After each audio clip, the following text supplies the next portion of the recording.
There we go. I know.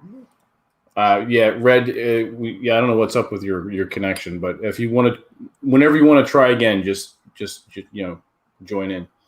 All right, everyone. This is Masculine Geek number 63. That's right, number 63. One of the best days of the week and one of the best shows on the internet, despite the fact that we have Aaron with us.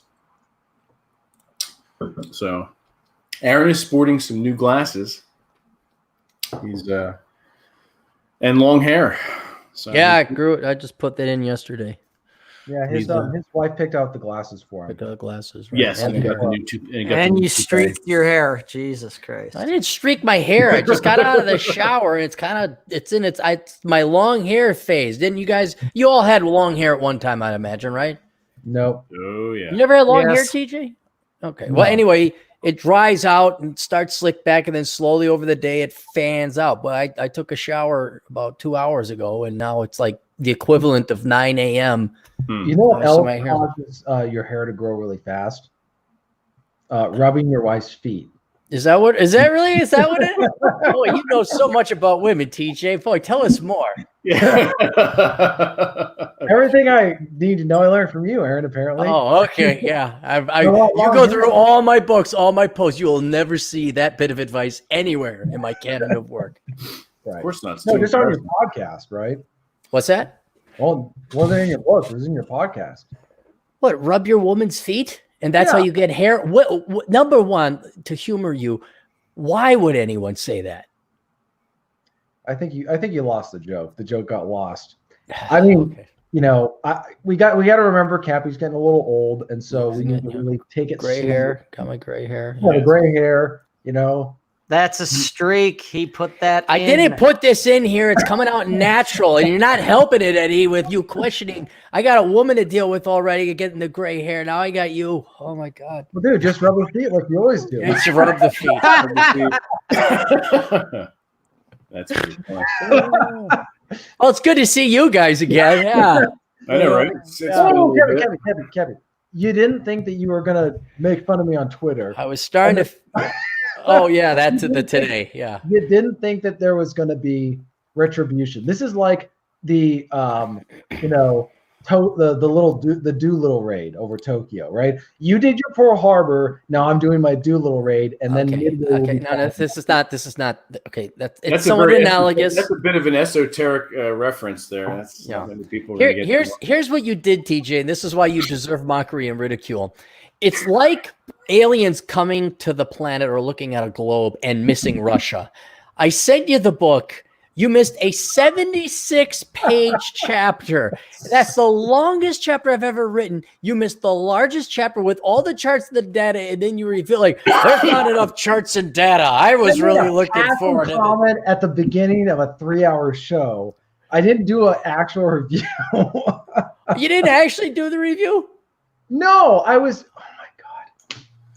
All right. Well, I thought 76.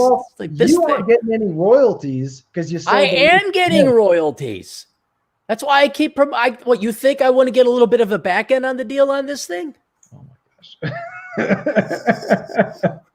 gosh! We need a puppet here. Hey guys! Hey, buy my book. There you go. Fine. You know what? Never mind. How is Vince doing? Vince is fine. He's doing good. That's good. You guys don't believe he exists. This is like, fine. Never mind. We really don't actually. Okay. That's a figment of your imagination. That's one of your one of your rum-soaked hallucinations. Yes. It's like Harvey. This is my good friend Harvey. He's a hoppanoose. He's a huge fucking rabbit. Hey, he's a huge rabbit. Right. Okay, there you go. He likes to drink booze and martinis. That's right. Oh my gosh. Do we have a point of this show? Was there a reason we could? You were just making fun of you. Yeah. No, we're not. No, that's not the point of the show. The point of the show today is to just check in with everybody and see what they're doing hobby wise during this quote unquote lockdown, this house arrest, as it were. Right. To see what What is it? Is it business as usual? Yeah, we know you're doing that. Yes, sir. 4-hour naps and faps. We know. Naps and faps. Naps and faps. Naps and faps. Naps and faps. Naps and faps. So, but no, seriously. Other than that, is it business as usual for everyone, or I know Rob is working a little bit more. He's taken one for the team. We'll get to that in a moment. But is everyone at their business as usual, or are we using some of maybe a little bit of the extra time if we're not going crazy with anything we have in the house that we're stuck with? Are we using some extra time to build something? Are we doing a hobby that we've been thinking about? We're like, oh, okay, well, you know what? I can start this now. Or I want to. I have time to read now. A couple friends of mine are like, I have all this time now, so I'm getting back to some books I've been wanting to read. Is that the case for you, Aaron? For me, it's no. It's business as usual, right? No, it's different. Because, and I'm going to guess you guys kind of experienced the same thing, but with everyone cooped up, demand for online entertainment or just entertainment in general, new stuff has gone through the roof. And as almost a lark or a joke, I started another podcast called Good Morning Corona Chan. And I've been seeing that pop up in my notifications. Yeah. But I was just like, this is so stupid. I want to talk about news that isn't Corona Chan related. Well, that took off because now I get almost 250 live viewers. My viewership is up 40% per video. And then my super chats, which is a concept I'll explain to you. It's called monetization, but I'll explain that to you guys later one of these days. But my revenues are also up 40%, and it was just out of the blue. And then Asshole Consulting came out. Vacation ended April 6th, and man, that was about 110, 120% of what average is. So I've just been busy yelling at the internet, and surprisingly, my voice has held out so far. But things are going financially very well. I'm just bored and cooped up. That's all. That we know. Anytime you post a weird, crazy ass fucking fake news headline, we know that there's that lull between the nap and the fap. So I gotta do something else. I gotta be using my creative juices for other things. Yes. There you go. And Rob. So pause for a moment. Drink your champagne. He's about to speak. This is the silence before the storm of wisdom. Shut up. Storm of something. That's right. It's in your pants.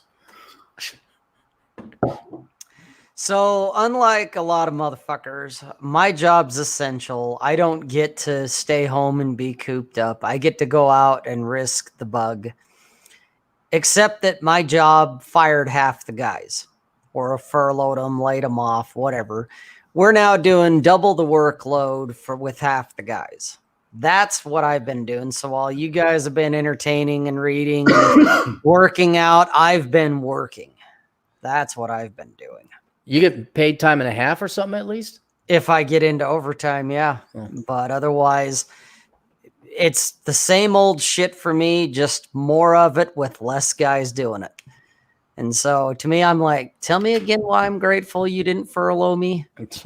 Tell me again why I would not want to be sitting on unemployment right now. I lost it at some point, because especially this last couple of weeks, it's like all I feel like I do is work because, hey, that's what I do. I work.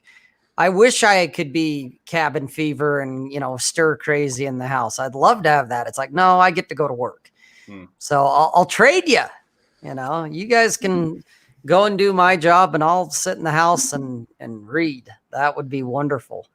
But I don't get to do that. Michael, I shred paper is what I do. You shred sensitive documents. Correct. Yes. Now, does that include things like hard drives and whatnot? Yes. Okay. Yeah, we do those as well. Is the shredder of such what's the word I'm looking for? Can it handle hard drives? Obviously paper, yes. Was there a separate unit? There is a totally separate unit that does the hard drives. Okay. My shredder in my truck could not handle a hard drive. It would jack something up.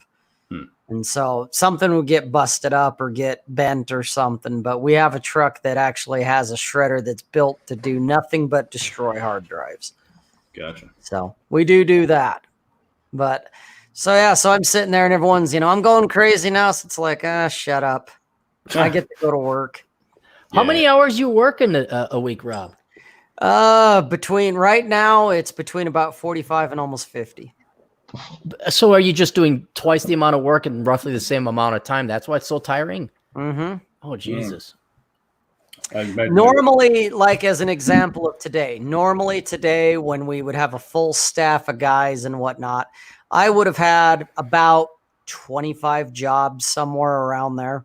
Instead, I had 40. And I still knocked it out and got it done and picked up a couple more jobs. And it's like, are you fucking kidding me? Because some of the guys can't seem to get the lead out of their ass. So I get to pick up after guys that are dragging their feet. It's fun. Well, can't you just slow down too and say, dude, I can't keep up? I could, but I start doing that and I get really antsy because it's like, it's hard for me to not work at working. If that makes any sense. Half a gig of shows. Yeah.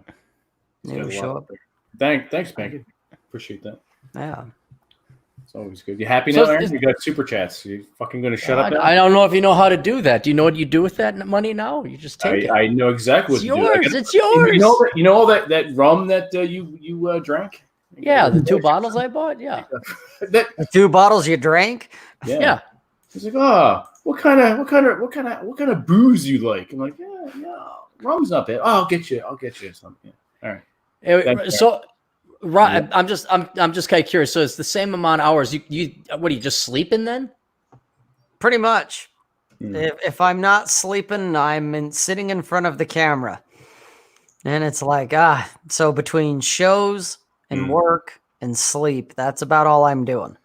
Okay. So. Who thought this would be our lives when we were kids? Yeah, right.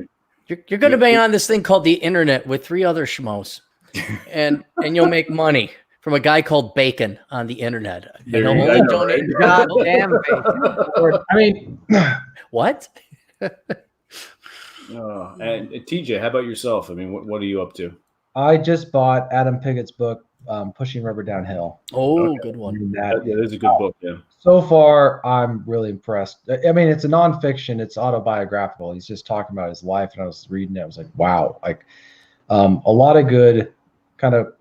Yes, Aaron, your book is good too, so don't feel bad. Well, I wasn't saying good. You No, like my book. That's Vince's book. Sorry. I'm talking about my other many books, but yes, how not? And I did write most of it. Never mind. Continue, TJ. Go on. So I'm reading the book. I'm really there's a lot of good life lessons, and they're just in these brief paragraphs. So I haven't read much of it, but what I've read so far, I've really enjoyed. And so he's also writing it from an Australian perspective. So I really don't know that much about Australian like culture and the way they do things. And so it's going to be interesting. I'm probably going to pick up, I have a bunch of like, what is it called? The credit cards where you get credits, like you can buy stuff like bonus stuff. Reward points or programs? Yeah. I have enough where I can buy a bunch of books. So I'm probably going to get his other book. I've already bought Vince's, which was a good book, Tesla and Malone. So I'm going to just be reading books as much as possible. I'm taking a pause on writing because I finished one that Vince is reading right now, and just working on other stuff, like things that I've just put off for a long time, or really I'm just using it as an opportunity to kick bad habits, like not cleaning the house on a regular basis and that kind of stuff. Because I'm a bachelor, right? People are like, oh, bachelor, you can expect it. It's like, yeah, I get it, but I'd like the house to be relatively clean and that kind of stuff. Gotcha. How where are you in Adam's book? Where is did he make it to Europe, Uganda? Is he still in Australia? He's still in Australia. He's working that one job where he's like trying to sell a course of some kind. And his girlfriend, like he drives across the entire continent to go be with his girlfriend, and his girlfriend's like dumped him. Right. So you're at the beginning. You're just at the beginning. Yeah, and I'm like, one of the things that I was really struck by was a very brief passing comment he makes at the beginning of the book. It's like the second or first page, but he tells his buddies in this band that he was a part of that he's going to be going across the continent, and immediately the band breaks up. And the reason was because apparently he was the glue that held it together. And I was thinking about how many times are people the glue that holds something together, and they know that, and that's why they don't leave, even if it's not good for them, right?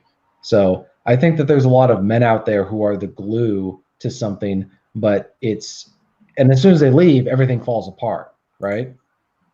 So I've almost wanted to do a podcast on that topic by itself about, the men who are the glue. And, if you know who that guy is in your organization, treat him well, make sure he doesn't leave, do what is necessary to keep him around. But it seems like a lot of people choose to do the opposite. They want to treat him like trash, and then they're absolutely shocked to discover that he leaves because he doesn't like the way he's being treated. What was it? Was it Lipton in Band of Brothers when they're stuck at Carrollton, and he's the one that goes to each foxhole and checks in on the guys when the West Point douche is in? They're outside. They're what? Not Carrollton. Carrollton was in Normandy. They were outside the town of Foy in Belgium. Oh, okay. Yeah. But yeah, the guy did say he was the glue that held everything together. Yeah. But you need a Spears, right? You need a guy who's going to go in and risk his life all the time and kill people. Well, yeah. The situation's going to hell, and you're like, we need some guy to get everything together. So you send in the one guy, and oh my God. No. You got it. What? Power and control? Go. That's it. Are you talking to your invisible friend again? How are you enjoying the D&D games, Aaron? I'll be honest, they're frustrating because Drew likes to talk about. He goes into way too much detail about the gore, and then an evulsive volcano of pus explodes out of his eyes. It's like, okay, just say I killed him. Okay, just say. No, we like that. We like that. We do. We like the imagery. Yeah, you're the only fucking retard that's really. And everyone is. You're like, here's what you want to do. Right. You want to immediately get to the end and get the treasure, and then bye, guys. That's but we'd have some battles along the way. Nothing in between means anything. I shot my crossbow. You killed the guy. I shot my crossbow. You killed the other guy. Now I'm looting the body. Okay, fuck off, guys. I got another podcast to do. Bye. Yeah, you're in the wrong group. No wonder you can't stand going out to a comic book shop. No. Oh gosh, no. This is it's a pleasure. It's a pleasure compared to there were full-grown adults crying, and I mean, there's at least a pace and a cadence. It's going that's probably somewhere. Because you shot him with the crossbow and killed him, looted the body, and then said, "Fuck off! I'll see you guys. I got a podcast to do," and that's why they cried. Yeah, I didn't know they were crying. They didn't know who I was. Trust me, the worst D&D game we've had is spectacular compared to the best one I've had at those Spurg conventions. So the one difficulty with having played with Vince at the Gettysburg meetup and then doing it online, the one difficulty I have is keeping track of what's going on because we don't have a visual. I almost feel like it reminds me of a buddy of mine where his dad would, back in the day when there was no TV, there was just radio, he would actually map out the football games on a little thing he had on the dining room table. So he would keep track of where they were. No, you're right. That I was thinking that the other day actually, and reminding Drew that, especially because I know Aaron likes to know directions and whatnot. And I know Aaron and Drew's doing this. And if he can come up and have even in the moment scroll something real fast. And then, if he has that capability, or even come up with couple maps beforehand, and then share the screen and say, all right, this is where you're at, I have an idea. One of them possibly is for Drew to have his camera for some time, or kind of like how Rollo has his camera on him and then also on the die.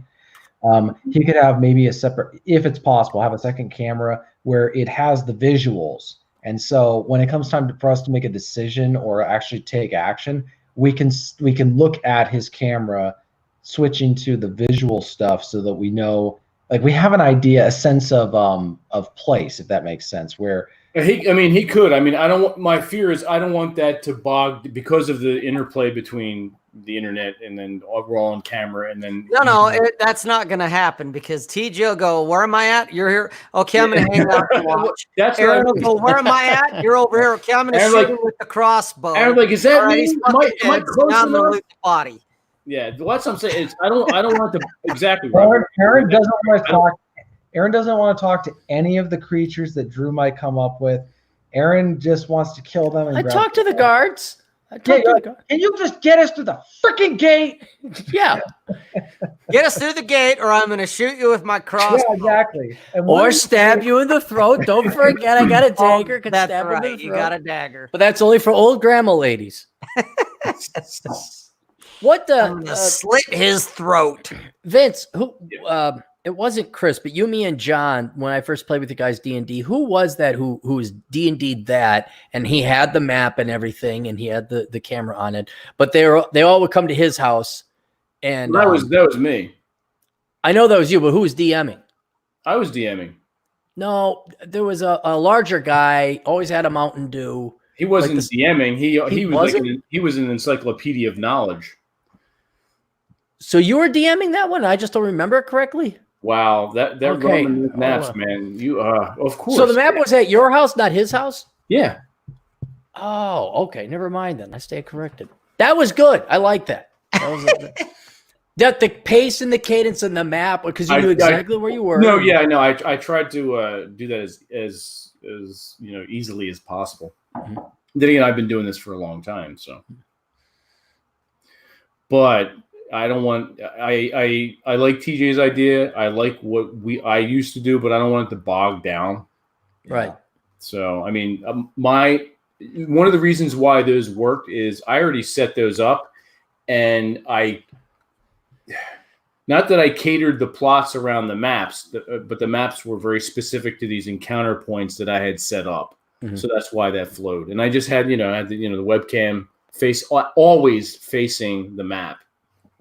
Well, one thing, especially because we're in dungeons a lot on that, is it not only channeled the party, but it kind of channeled the storyline. Exactly. Whereas I've played other ones, with our representatives from the Asperger's Association, where we were above ground and it was a problem. And the DM was like totally Red Dead Redemption open environment. Like, oh, you guys could do whatever you want.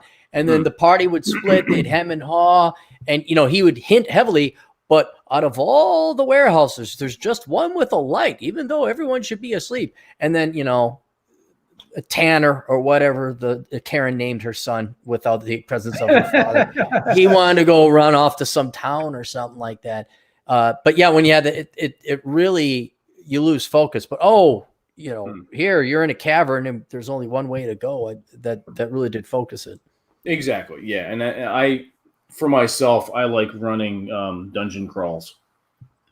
If there's going to be an outside adventure, like in between, it's very quick and very succinct as far as the time allotted for role play. And I can appreciate what Drew's doing, and I like the role play. I like the ability to interact with it. I mean, I get that that's not your thing. You're more action oriented. I'm very action oriented. Yes. Yeah, and that's fine. Yeah, so that's so I'll just go have some rum before I show up on the next one. That's probably a good idea. Chill out. All right, I will nap, fap, and fill up. Nap, fap, and fill is up. there a booze that rhymes with app? No, Crap, I don't know. No, but you also, just make sure you get permission from the wife. Has she made any cookies lately? Yeah. We went and got bananas. She makes oatmeal cookies for me with banana scent in it and some nutmeg and cinnamon. And it's really good for my cholesterol, but they're really good. I have one every morning. And that way I don't really have to eat a breakfast or anything. Just right there. I pull them out. So how many times did you have to rub her feet to get her to do that? I don't, there's not an exchange. There's not there's not the, I'll do X, you do Y. She makes it because she loves me. Fappy, nappy, cappy. Yeah, there we go. You like that? Yeah, there we go. Fappy, nappy, cappy. Fappy, nappy, cappy. That's the new rum that we're gonna have to put out. I gotta. I don't know about you guys. Well, but maybe I do because you guys have more merch. What have you guys used for Masculine Geek for merch? Because it's about high time I try it again. Because at one time I had like a Cafe Press account. I think I'm using Redbubble. Redbubble. Yeah, because a couple of the other ones are very. They didn't like the fact that our logo had us holding guns. Oh yeah. Really? Yeah, we got flagged for that. We could not, and that was what the fuck was that shit? I forget whether it was Cafe. I think it was Cafe Press. Yeah, Cafe Press. Screw those guys. Well, I know Amazon, they said, oh, we got a merch account. And you're like, oh, cool. I can leverage this stuff on Amazon. Everyone goes to Amazon. Everyone knows the buying process. Yeah, you could actually use your merch account for that. I have one too, and I was thinking about putting up the shirts up there but too. when did you set up your merch account? How long crap. ago? I have to say at least 2 years. Okay, well, since that time, they have shoved a stick of documentation up your ass where it's like, oh, we need a scanned-in driver's license. We need this. We need that. I'm like, dude, I'm going to give you a bank account to a place to put the fucking money. How's that? And maybe an EIN number for reporting purposes. I'm not sending you a scanned document. Yeah. So yeah, you can't do merch, Amazon merch. Cool. And that's where I got the clock. I had the clock made. That's a cool clock. I'm actually that's gonna be my goal after this live stream. I'm gonna buy either a T-shirt, poster, something like that. Might as well be a walking ad for the show. Absolutely. No, I got like coffee mugs. Yeah, we got banned because of cartoon rifles. Yeah, we didn't have a fucking real one. It's a fucking fake rifle. And that's Cafe Press, huh? Mm-hmm. Yeah. Screw I think I still have the email somewhere. I have to send it to you. I just got a good I told them to go fuck themselves. Oh, so right now all we have is the T-shirt. I gotta fix the link. Yeah, if you dig a little deeper, you can get to the rest of the merchandise. Oh, okay, because I want to get the poster and put it up on the wall. See, you know. Yeah, I think we even have a fucking shower curtain. Some shit. How big of an image did RJ have to draw to get that to not be pixelated? I think it worked out pretty good. I'm thinking about buying one just for shits and giggles. Just throw it up there as a joke. I think we should get that picture I put of TJ and Rob with the fig leaves. I think you should put that in a poster. That would make girls across the country. I think we ought to put the one of you and the guy that helped you get unstuck for 2020 up as a goddamn shower curtain. Who got me unstuck? What? You know, that picture of you going, oh, that. There's a guy behind you. Yeah, that guy. The guy we need someone to Photoshop a large dick in front of Aaron. Don't worry, I'm sure someone will. Yeah. Yeah, I'm sure there's somebody that can handle that. Somebody in the chat. I think Drew's pretty good with doing that kind of stuff. You know what's funny is it's not going to be I don't have to worry about my enemies doing it because it's my friends who are going to do it first. Right. Like my enemies are like, oh fuck no. Have you seen his friends? What they do to him? There's nothing we can do. Brutal. Yeah. Whatever you've come up with, they've come up with worse. There's nothing. Oh yeah. Well, it's like a D&D. Any D&D name you come up with, the rest of the group is going to find some way to mock it and make fun of it and twist it around. So. But still want to play Flunk. I had this whole new character, Flunk. Really? Yeah. Yeah. Remember you said no. We want Sled. Syllable goddamn names, Flunk. I didn't realize that. No, I didn't realize that was his name though. Yeah, well, his name was Flunk, and I still have the character sheet in case someone else wants to play and they don't want a rogue. There you go. I forgot what he was, but yeah, and nice. Yeah, so it was. So you pick all these names that are like one syllable. You know, you got Flunk, Sled, Derp. But they have no. Here's the thing: you're onto something, though, Rob. You're not wrong. It's one syllable, and it has to be a verb. Sled downhill, flunk out of high school. Next one might be squirt. Yep. Squirt. Trip. Drip.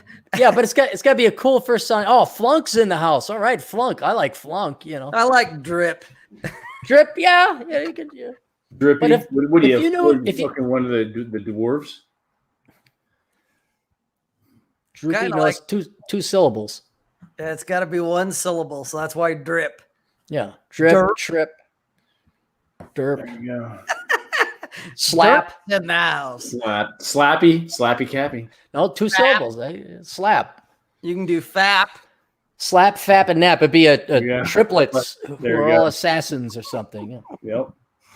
This conversation is just descending What else rapidly. is new? Well, what are you doing, Vince? What are you doing to Right. to Well, buy the time away? I'm editing TJ's book. I'm going through my reading pile. I'm getting back into studying wine a little bit more, getting more immersed in that. Totally be a wine snob. By study, you mean sample, or do you actually read books on like vintage and regions and things like that? Exactly. Yeah, doing that. Especially since I can't go out and visit these places now. Oh, I mean, they're not shut down. They're still open. They have curbside service. So if you know if you have a favorite local wine, you can still call ahead and say, "Hey, I'm going to come and pick up so many bottles of this." So, which is kind of cool. Yeah, he's calling people like, see, I ate a bunch of beer. Give me my wine, see, you dirty whore. Exactly. So, and I finished up my third pass edits of the second novella, so that's done and ready to go. I actually have to finally pin down my book cover artist and say, look, here's skim this and come up with an idea and fucking do this. So, what you can send me a couple because I know TJ, you had a novella that you published recently.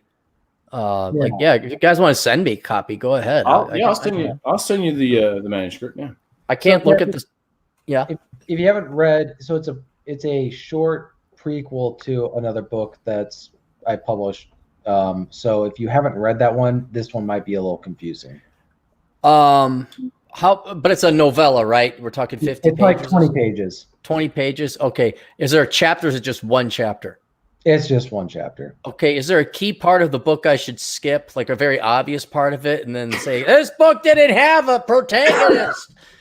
No, it's gonna be it assumes you know some of the characters from the first book. Well, how about this? Both of you guys just send me copies of what you want, and All right. I'll do it. Yeah. What about audio? Have you guys converted it to audio yet? The first book is on audio, yeah. In fact, when you asked me that when we first met, like 3 or 4 years ago, you motherfucker, I sent you a free download link or download, and you never downloaded it, so I gave it to somebody else, so now you're shed luck. All right, no, fine. I need to find someone who can do a film noir type voice, like Max Payne. What are you talking about? We got all the guys right here. We got the gang and the crew. We can all do the Max. How does Max Payne sound? I give up. Well, no. I mean, the video game Max. Are we talking Mark Wahlberg Max Payne? On what planet is the Mark Wahlberg Max Payne film? Wasn't there a film of? Yes, and it was like a miscarriage. All right. How does Max Payne talk? Is he a grovelly Punisher type, or in the video game, I presume? He has a deep, dark voice. So I need some guy who's got a deep, dark, gruff voice. And I'm trying to think of someone who I know or who I could hire who's got that kind of voice. What about DT? He's got a deep voice. Hang on a second. TJ, we have the man to do this in the chat. Let me James, you want to come on and give everyone a sample of your voice? While we're waiting for him, you know who Ray Liotta is, right, Aaron? Yeah. He sounds nothing like Ray Liotta. Okay. Nothing like him. Because Ray Liotta did one of the voiceovers in Grand Theft Auto. That's right, the fifth one. He played like one of the main characters. Vice City. He was the main character. Yeah. But since we're bringing that kind of shit up, it's like, hey, you know Ray Liotta? Oh yeah. He doesn't sound like him at all. I'm just trying to help out TJ. What about DT for Black Brigade? Would he be able to pull it off, you think? He just doesn't have. He sounds too normal. I need a guy who sounds like. I need almost like a John Steele type voice. Oh shit! Get Steele in on that. I don't know why he doesn't do voice acting. Period. He could retire in a month. He's got that New York or not New York, but just that kind of like been there, done that, seen the body. It's like almost like a very subtle North Jersey accent. Yeah. I picked up when I first met him online. Yeah. Yeah, it's like nothing phases that kind of voice. I'm gonna put in the private chat a scene from the Max Payne video game because they do the voiceover. Why don't you reach out to John? He might be open to some employment. Oh, I'll see what I can do on that. You sure you don't want me to read it? Okay. I'm pretty sure not happy. You don't. This happened. That happened. And that's the end of the book. Yeah, That's right. Yeah. The guy went out. He shot a guy with the crossbow and he looted the body. Fuck it. He's done. yeah. Because I kind of I didn't write the whole book, but I wrote part of the book while listening to the Max Payne soundtrack because I wanted that sort of mood when I was like, I got to get a guy who's going to talk like that, Gotcha. You want me to play this, TJ? I'm playing it now. You want me to throw it up to a screen share? Oh, like the picture? What you just sent me. I'm assuming you sent that because you want me to screen share it, or is that just for our edification? Oh, sure. If you want to share it. Yeah. Want to share it, Sam? Talks like this. Put it out there. See, we're gonna let everyone hear it. Yeah, I want Aaron Claire to spot me a sissy. Don't talk to me like that. I listened to the video, and that's how Max Payne sounds. It's bad for the baby. What the hell does BB stand for anyway? Backstabbing bastard. Come on, don't be like that. Have a cigar. I don't smoke. Pleased to meet you. I'm Frankie the Bat Niagara. Niagara, as in you cry a lot. That's funny. What a great line. What Yeah. a history. True to his words, Frankie was there, having a beer. Jesus Christ. God. How the hell did you get loose? Got bored waiting. Thought, what the hell, we could just as well finish this here. Outside my door. Hurry. He's coming for me. He's coming for me. Nah. Please. I could hear Punchinello on the phone begging for help. He should have been saying his goodbyes. What generation was this made? 1999, so the same year. Oh, it's like PS1 or something. Punchinello was a pushover. The moment I stepped into the room, he folded like a deuce before a royal flush. No. I was just doing what I was told. I couldn't refuse. She's someone high up. Government, maybe. I don't know. He was trying to buy more sand for his hourglass. like that kind of voice is what I'm looking Gotcha. for. Okay, I got it. You can send the payment to assholeconsulting.com/make a payment, and I could do that voice for lots of money. Okay, Yeah, I know, right? Well, what was he doing? That's all he was doing. Nobody sounds like that. I drove. Well, he sounds like that, so I don't know. I'm not quite sure what your point was, but yeah, I want, but it can't sound forced, right? Like Yeah. Kevin Conway's Batman, that's not how he actually talks. But he lowered his voice, and it doesn't sound forced. Like I hate to say it, but Christian Bale's Batman, the voice definitely sounds forced, and that's why it's kind of easy to make fun of. Oh yeah, we three, and we want to wish you Gotham. You know, Sounds like you just got rice in your mouth. Spit the dirty dick out of your I mouth. almost all warriors. What was that scene, or what was that part of? Oh, there was the South Park episode where they were making fun of like Carmen the Coon, where he's pretending to like talk in this really deep voice. It's like, why are you talking like that? I like Captain Chaos. Wasn't when Butters like tries diabolical plans and the lamest thing as ever. Simpsons did it. Did they? No, that was a South Park episode. Oh, that's right. All right, never mind. I'm sorry. My favorite though was Captain Hindsight.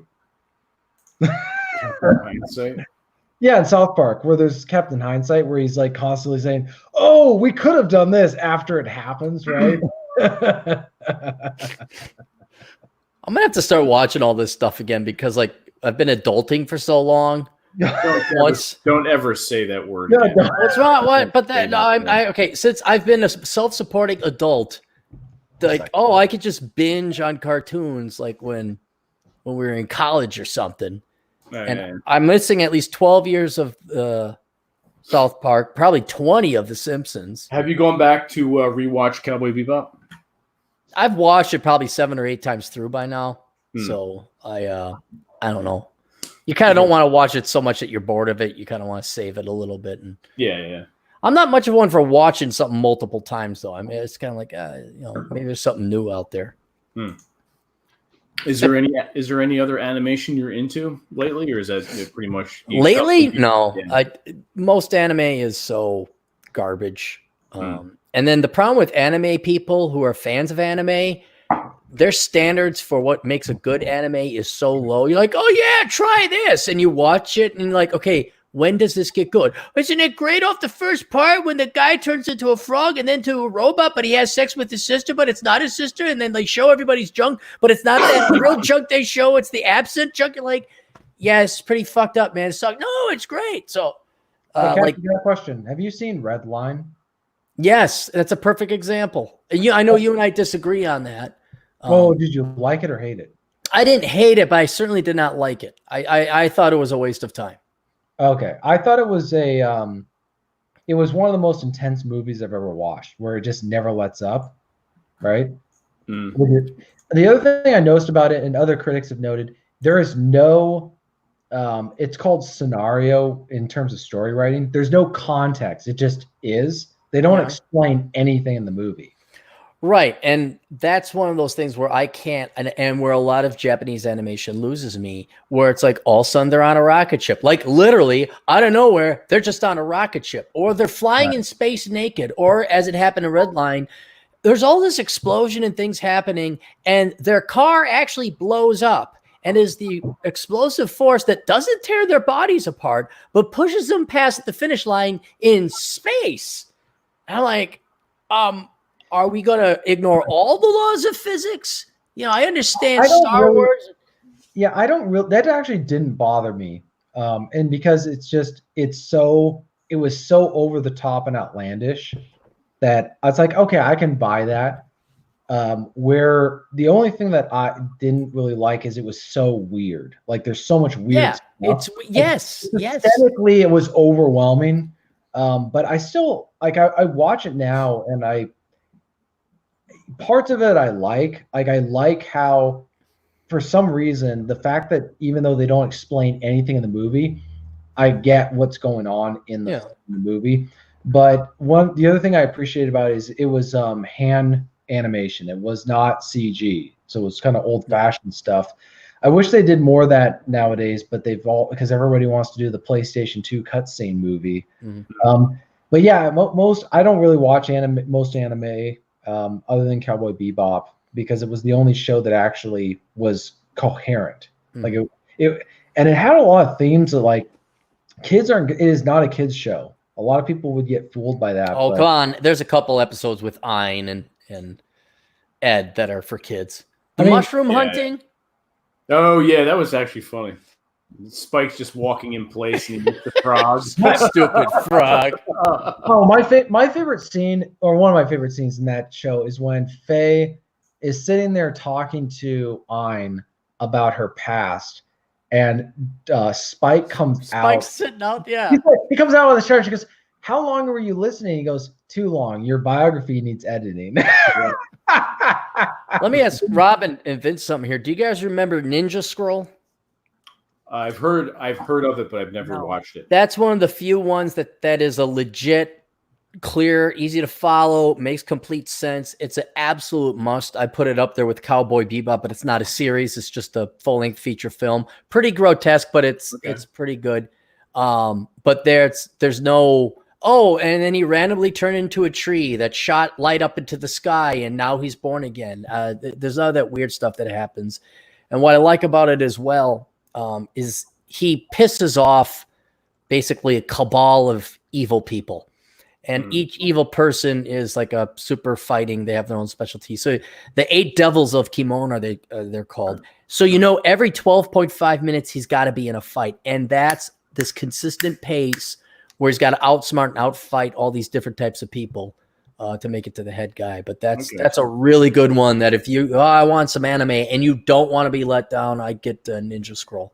Okay. That's a good recommendation. I'll have to check that out. But I'm sensing a pattern here. You like things that are fast paced in the action. There you go. No, No, he would like Red Line. Red Line is one of the most. I didn't like Red Line. I hated it. But it is the most fast-paced, intense movie. It's like being on that part of the roller coaster ride where it never stops going down until the very end. No, but it doesn't make any sense. That's where it loses me. Here's another one. I mean, now this is dark, okay, and I'm kind of like, Whoa, when does you don't ever talk about that stuff ever. this is more on the side of horror, but Afro Samurai 1 and 2. Oh yeah, that's good. That's good. That's some good animation. And Samurai Champloo is good too. Samurai Champloo's as well, same director as Cowboy Bebop. Yep. A little bit slower. And there was another one. Wings of Homeostasis. This addresses what TJ was talking about, where it would otherwise be a great film, but then they just throw you for a loop. Wings of Homeostasis is a great film until he rapes the girl. Like the hero rapes the girl, and then they just keep going on, and you're like, "Excuse me, didn't he just rape the girl? Like, isn't something bad supposed to happen?" And no, he goes on to fly the spaceship, and I'm not giving too much away, but it's this gap in logic, or maybe it's the translation, but the Japanese could do with some American directors to fill these gaps in, so regular audiences can follow it. Cool. What's up, James? How you doing tonight? Doing well. Thank you for joining us. And see here, TJ, there you go. You've got your voice. I was about to say, man, listen to those pipes. Yep.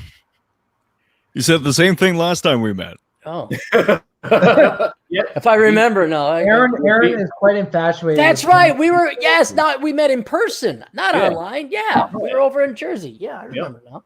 In Jersey, yeah, Jersey. Over in our plague-ridden state. Yes. How bad is it compared to New York? Are you guys worse than New York? I don't think that we are. New York, here's the thing. New York isn't worse than a lot of places just by virtue of the fact that and you guys probably know this by now, they've done so much testing compared to everywhere else.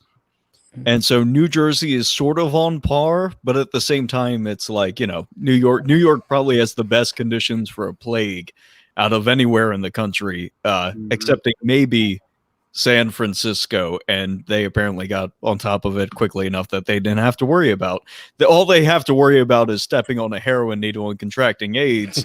They don't have to worry about also contracting the coronavirus on top of that. Or hepatitis, tuberculosis. Yeah, right. Oh. I know, right, Drew? I keep telling James to get his ass onto Audible. Yeah, man. If with a voice like that, geez, I'd do a side gig at least. Look, not one of us gets cute titties that we could show on the internet and make money, but you got a voice that's almost as good as titties. Almost. So, yeah. There you go. No, absolutely. I'm getting that set together. I have now that I have some spare cash, I'll be grabbing the wall padding and stuff like that for the microphone, just so that I'm in a wider room than I used to be, so there's more slap back. And on top of that, I'm on top of like tile. But once I have that set up, I'll follow Vince's recommendation and get on Audible. Yep. Or just get a podcast. You can read from the Ready to rumble. Well, do all those venues, as it were. You have a podcast, be a guest on podcasts, get your own website up and running, get your YouTube channel, get your audio, start auditioning for gigs. He should call his podcast The Pine Barrens. I think that'd be The Pine Barrens. That's not bad. That sounds good. That's a good Voice of the Pines. Voice of the Pines. Yep. Yeah, that's a good Pine Baron. I like that. It's already the word is the Pine Barrens. That's already a thing, but he can be the voice of the Pine Barrens. Exactly. Snappy. It sounds like a band. That's through it. That is true. I remember when you did that, Aaron. You had this shed that you ran electricity out. Mm-hmm. That was like what, 2 years ago? Yep, about that. Sold my house a year ago, and I had 2 years before that, I had a shed built, and I turned it into a recording studio, and the audio quality was amazing. And what I did to save money, because that soundproofing, those gray tiles, those charcoal colored tiles with the ridges in them, They look those like are, egg cartons, yeah. yeah, those are expensive. And I found a YouTube video where they tested like 5 different ways, and the best one is old used towels, 4 layers of old used towels, and that had like 10 times the sound dampening effect as even the professional stuff. So James, if you're looking to save money, go to your local Goodwill, buy up all the used towels, and use those as sound panels instead of Now, chopping did you just like unfurl them out and tack them up, or did you have to wrap them up and put them up? Yeah, I got them, and all I did was take a staple gun and basically wallpaper, which also acted as insulation to the shed. So in wintertime, Minnesota gets really cold. I had one of those little, no bigger than a softball, space heaters. And I would run that thing for like 2 minutes, and I'd already be opening the door if it was like 10 degrees below zero outside. So yeah, if you're looking for insulation and soundproofing, that's old used towels is awesome. No, it sounds fantastic. Because I could build myself like a wooden frame or get a PVC frame. And just because you're not going to tack it up. You're not going to tack it up on your walls. You're just going to have like panels, right? Right. Yeah, I think because if I did the because my office now doubles as my bedroom, but I'm just as it did before, but now I'm in a larger room. So I'd probably, because I wouldn't want to staple anything into the wall itself. But like I said, I could just grab PVC, wheel it in basically, but put some wheels on it so it was portable, and then just have it sit up in a corner. Yeah, what they recommended, I didn't care because it was in the shed, but they recommend, get all your crap towels at Goodwill, but then buy, measure it out, figure out how many panels you want to put together, and buy that many of the same color that you want so that you can cover it in the final color, be black or blue or whatever you want it to be. And then it doesn't look like some kid just puked on the walls with a bunch of different color or something, but it still maintains some fashion. But yeah, it was, I think I saved around $1,000, maybe even $1,200 not going with that paneling just because I went to Goodwill. Took some Sounds doing. like a good idea. Yeah. Oh, yeah. Spend like 2 hours of work, an hour of shopping, and God. Well, yeah. it is. I bought out. You'd be surprised how little towels there are at Goodwill. I thought I was gonna, and I bought out 3 Goodwills of all the used towels, so I had to go to Walmart to get the rest. But it's still worth it. Indeed. Pardon me whilst I type some shit up in the chat. That's right, James. What are you doing to abide the time during the crisis? Forgetting what the sun looks like and slowly going insane because I run out of liquor. Right. Are your liquor stores open in Jersey? Yeah. They are, but it's just like I haven't. They have limited hours too. Yeah, it's like because I got my family here, so I don't want to. They are very adamant about me not going out basically ever. On the off chance that I might infect one of them, and therefore they might, because they buy groceries from my grandparents, and they insist on visiting my grandparents as they do this. So we're a potential vector for infection if you go out and then come back and bring something in, then we might spread it to them, and it's like, so I'm cooped up. I've done audio recordings to try to pass the time. I'm on Tinder on occasion, stuff like that. And I do a lot of writing. I do a lot of design work. And like I said, everything besides that is just I do artwork. And then after all of that, it's forgetting what the sun looks like and the fact that I'm cooped up. My favorite is you'll get all your work done. You're like, okay, I got this, I got that, and you look at it. It's like it's 10:45 a.m. You're like, fuck. Another 6 hours to go before I ask my wife for permission what to do. Of course, right. There's that after done rubbing your feet. Right. I have to time myself to keep myself from binging on video games. I've actually started watching Netflix, which I never did before because I hated just sitting down and watching something. But now it's like I need to go brain dead for an hour. I can't be conscious for an hour, but I can't go to sleep. So Netflix it is.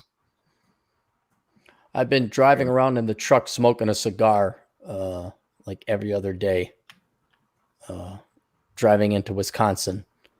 And if you're wondering if Wisconsin looks any different than Minnesota, it doesn't. It's kind of like Minnesota's just east.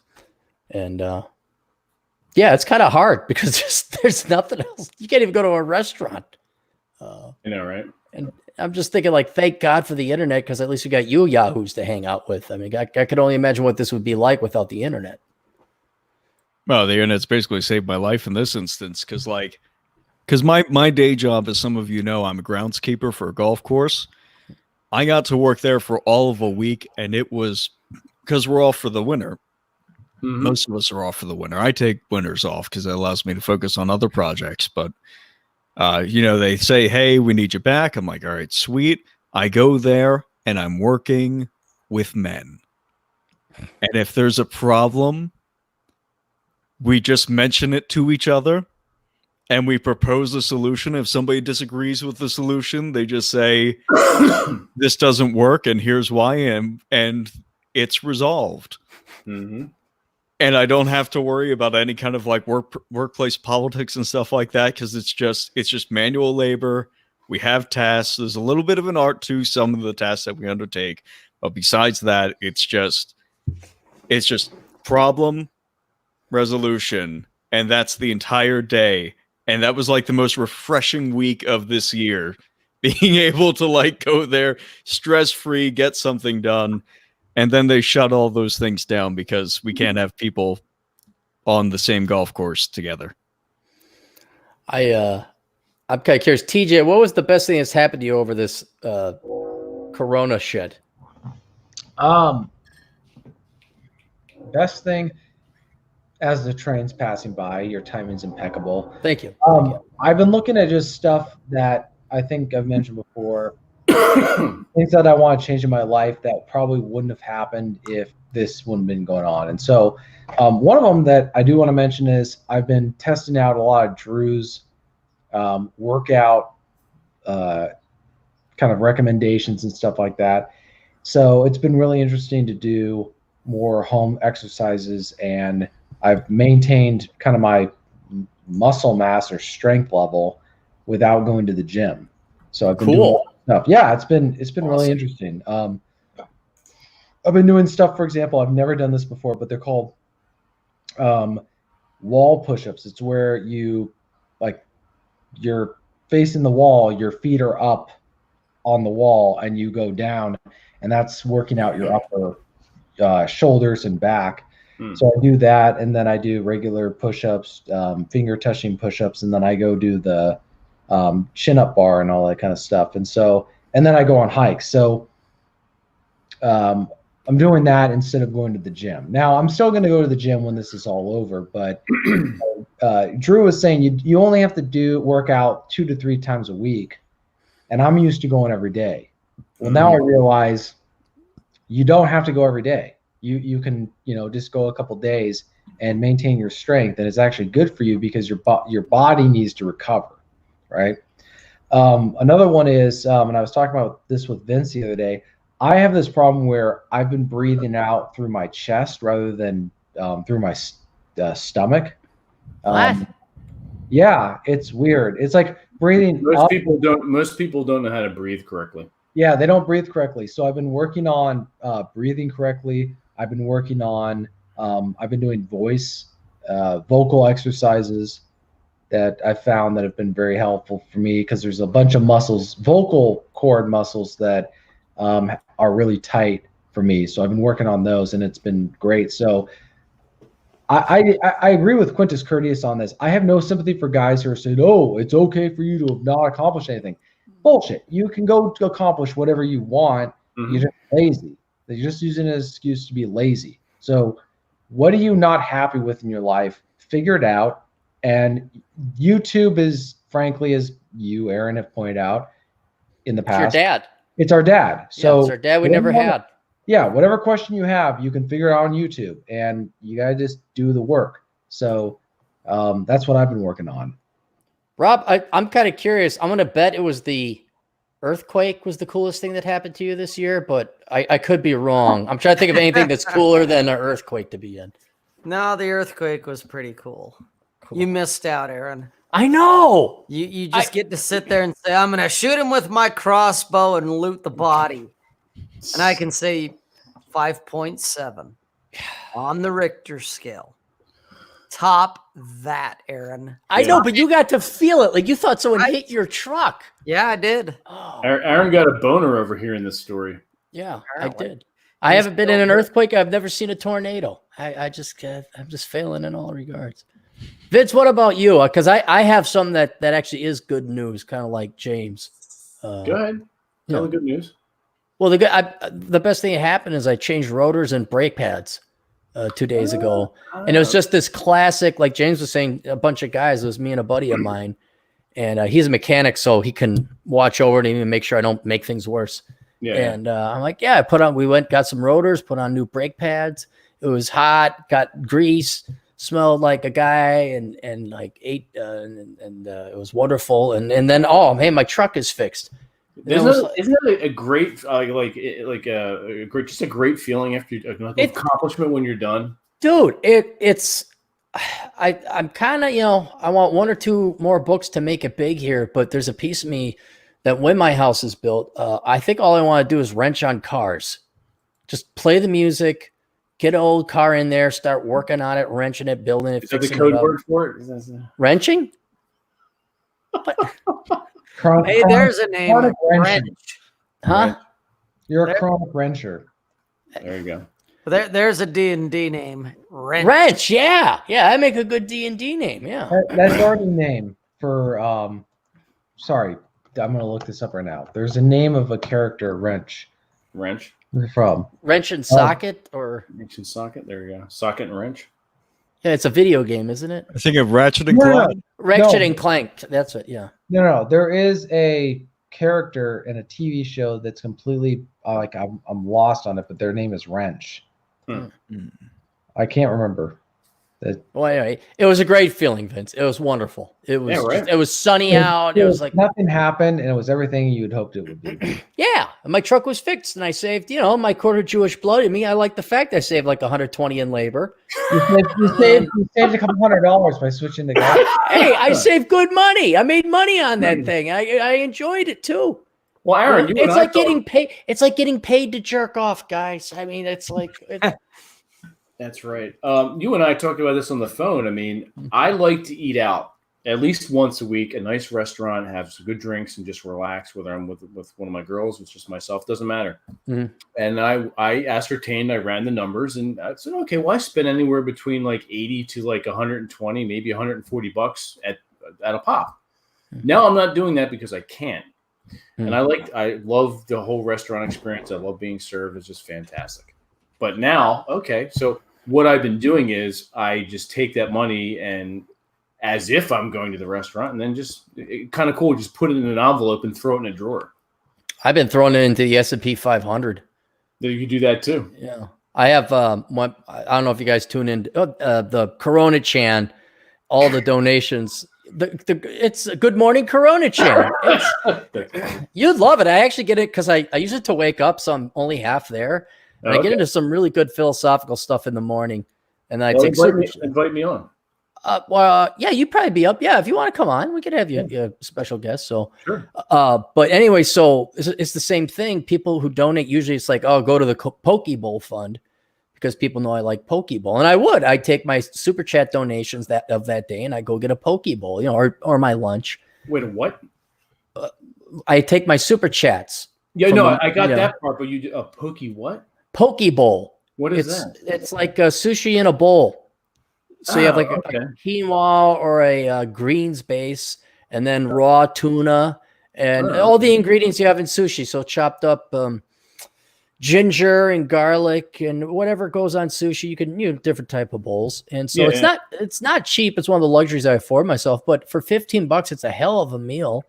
Okay. And, but now I can't go to the Poke Bowl. So now it goes to my niece's fund, the Lucifer and Geronimo fund, because I can still buy him sugar.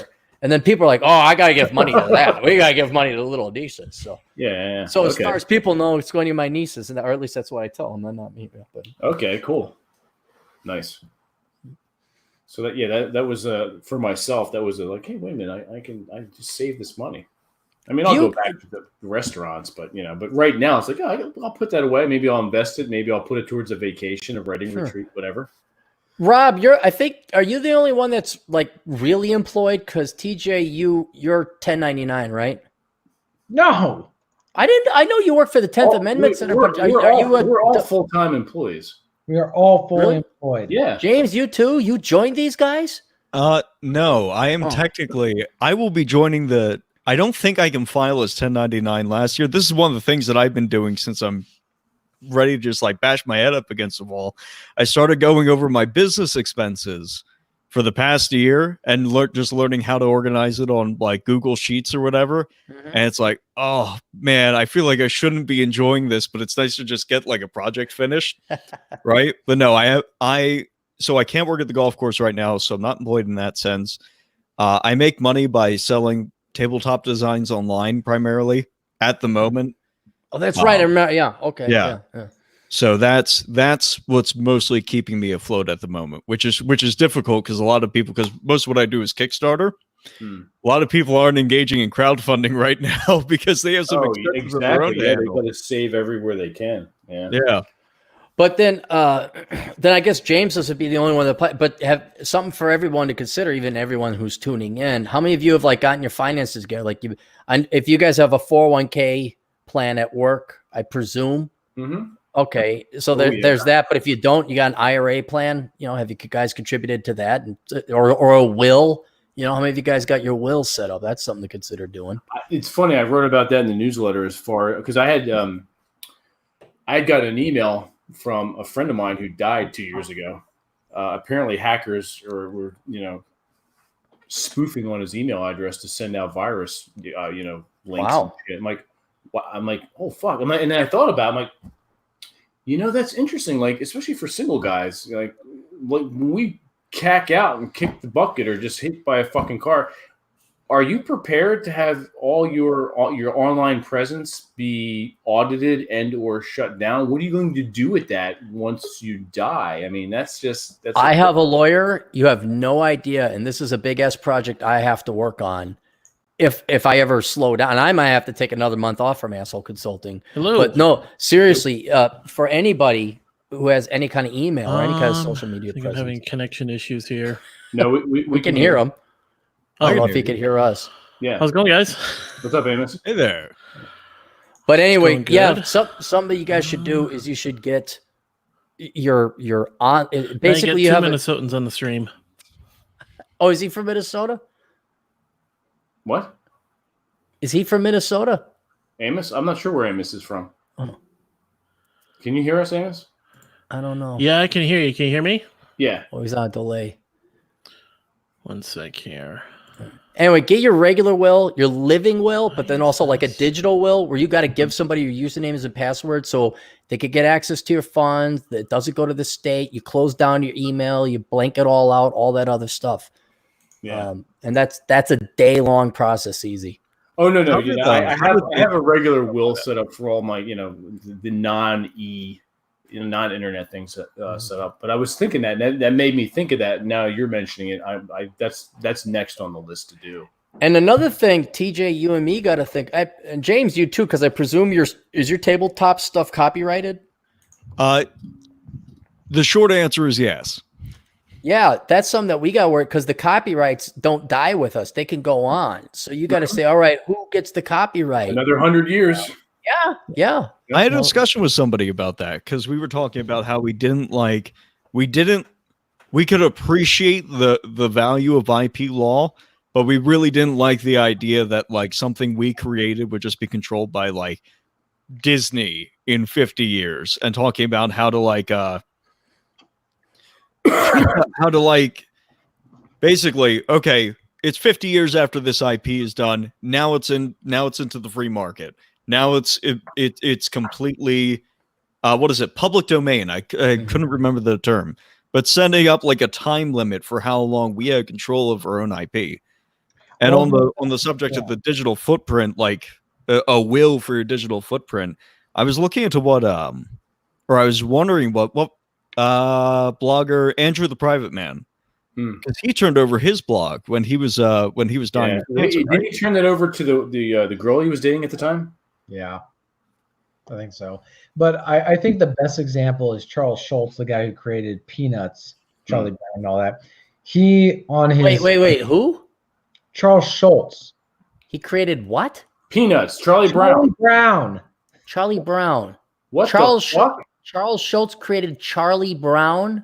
Yes. Yes, Aaron. I just wanted to, the boy fell for it hook, line, and sinker. I just wanted to see it. I knew. Aaron is that senile. Okay. Anyways, so Jesus. he wrote in when he retired Peanuts, he said you can serialize the old stuff, but you cannot come up with, no one can come up with any new stuff. So he died. There will never be any new Peanuts. Yeah. Like comic strip. It'll never happen again. So I think that is, if you've created something where it's like you don't want anyone to pollute or corrupt your art. Now, for some men, you get lucky. You have a son like Christopher Tolkien, who you give your estate to, and he continues the legacy, not to trigger anybody here, but he continues it onward, and then he finishes it. Most of us are probably not going to have that. It's just the reality of it. So yeah, I'm thinking about it now. Like, who would I want to leave my stuff to? The problem is most of the men I would talk about this are older than me, and they're more likely to die before I am. So that's my conundrum. I don't know. Well, it's like Masculine Geek. Rob and I will probably fucking die off before TJ, so we have to leave everything to TJ. Well, I did. No. No, I Aaron, was gonna say I did some real basic math, though it was the best I could do. But given how few people are having kids, exactly, there is about 4 trillion, I estimate. Now that depends on who, when, and what the stock market is when people die. But there's $4 trillion that has no heir apparent, and there's a lot of guys who are going to have to say, okay, do I want to go to the state?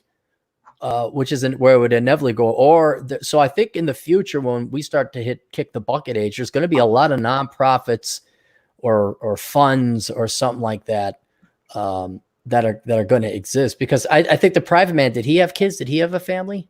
Not that I know. No. I know another guy. What was it? Uncle Mitch. You guys remember Uncle Mitch? He offed himself. He's that was old. Yeah. He was before my time. Yeah, he was long time ago. But I think he had children. But yeah, there's going to be a lot of rich nieces and nephews in the future because there's so many childless bachelors and bachelorettes that the money's got to go somewhere. I think the thing is, it's not so much the money for me as it's the, it's the integrity of what you've created, right? I would rather burn everything to the ground than allow some soy boy manlet take over Masculine Geek someday. I mean, I think Vince. Sure, that's not going to happen.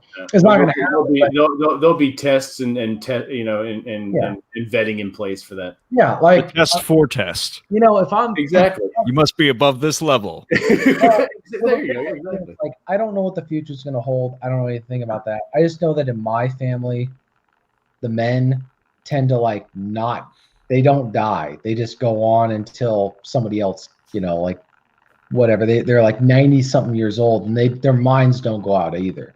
So I might live to be a long age if the world doesn't end or God knows what else could happen. But, even then my whole thought is like, you don't hand it over to anybody other than somebody who you can 100% trust, and they got to prove their earn their keep and all that kind of stuff. But a lot of men don't do that. They lose something in their head where they hand everything over to a relative or a son or somebody who just runs their entire everything they've built. It just runs it into the ground. And it just, I've seen this numerous times in my life, and that's what really kind of alerted me to this, where, man, you got to be careful with who you hand something over that you built over to somebody else, because you pick the wrong person, they'll destroy it. And it's almost where it's their natural tendency to destroy, and we don't really tend to see that. I don't know, but I mean, that's always, I think that's my natural fear, is creating something that someone else will destroy that I've given it to. and so I'm naturally cautious about that. You guys are so optimistic. People are going to listen to our shit. That people are going to pay money for our stuff when we die. You know what? Hey, I'm an ambitious man. You know what? You have a better chance of your stuff being, because it's fiction, because it's entertainment and whatnot. But anything that's kind of black pill or red pill or just truth or critical thinking that's not sexy. Well, it's like Vincent Van Gogh said about his own pain. He's like, I think he was talking with his brother, or maybe the another parent. He's like, my stuff. Maybe I'm not. This isn't my time, and what maybe I'm painting for the next generations. Because he wasn't getting any traction then. Mm-hmm. And now, I mean, his pings go for what, millions of dollars. Right. And so what I'm saying is, like, also people might be interested in reading our stuff or talking about stuff, especially when the book comes out. It's just going to be for, it may not be as popular. It may be popular now or do well in our own niche, but it may have a greater appeal for another generation, but it may not, because some jackass destroys it, which we're not going to allow to happen. But the problem is most men don't think about it that way. They don't think about, here's an example specifically where I remember years ago, I was reading a news story about how they were doing the gun buyback programs back in 2013 after Sandy Hook. And there were these widows of these men who were showing up with these antique priceless guns. The MG44. There was a widow who showed up to a gun buyback program with an MG44 her husband had brought back from World War II. And it's just like or another example is a buddy of one of my grandpa's. He collected these wheat pennies, which were these older pennies, copper, very rare. Mm-hmm. He collected thousands of these pennies, right? That was like his collection life. He dies. His widow takes them to a Coinstar and exchanges them for cash. And so this is because these men did not entrust their legacy, to use that word, to someone who wasn't going to just flush it down the freaking toilet the moment they croaked. And so that's where, for a lot of men, it's like, if you don't have kids, or you don't, who are you trusting with the stuff that you've worked with? And people say it doesn't matter. It doesn't matter in one case, but when a million men do the same stupid shit, it affects everybody. So cool. Well, on that note, guys, I got to get going. I'm dead tired, and I got to ask my wife's permission to rub her feet. I don't think you need permission for that, but have at it. All right, it's good to have you on. And then, Vince, if you want to come on, sure. TJ, I don't know you guys, if you want to do Good Morning Corona Chan, I usually do it around 9:30 a.m. Central Time. So Central. Okay. Send me the link. Well, yeah, but you know how I am. It's like I feel like it now. I know, right? And then just keep an eye open. Okay. Okay. All right. I'll see you guys. Boomer out. All right. See you later. Boomer out. And Rob is his ass was dragging, so I sent him. I told him to go to sleep. So. That was actually one thing to consider. That's one thing I technically haven't been up to it. I've just been approving it, but my artists have been working on an Eyes of the Forest comic. Oh, nice. And that, because it's a comic, people are going to be, there's a wider market for it. I have a lot of the indie comic scene sort of not, I'm building connections with them. Mm-hmm. And they're interested in promoting my stuff. And that's like, okay, can't have Marvel pick this up. Can't have DC pick this up. That would be awful. Can't have Diamond distribute this because they're stopping distributions based on some issues that they're having. These wider publishers are just going down. You're not going to make anything on anyway. With distributors, take anywhere between 45 and 55% of your cut. So exactly, and then lots of them, for Diamond's not delivering a lot of their stuff. Mm-hmm. Or they're going to be extremely late with it based on not just recent events. They were going down the drain before this whole pandemic thing even started. Comics right now, is at least as far as like the straight up superhero comics, they're on shaky ground right now. independent, independent, like graphic novelists and people doing like you're doing your own thing and things of that nature. You're kickstarting or coming up with private funding and benefactors and stuff. I think that's the way to go. But I don't know, the whole golden age of comics is just it's just not there. Yeah.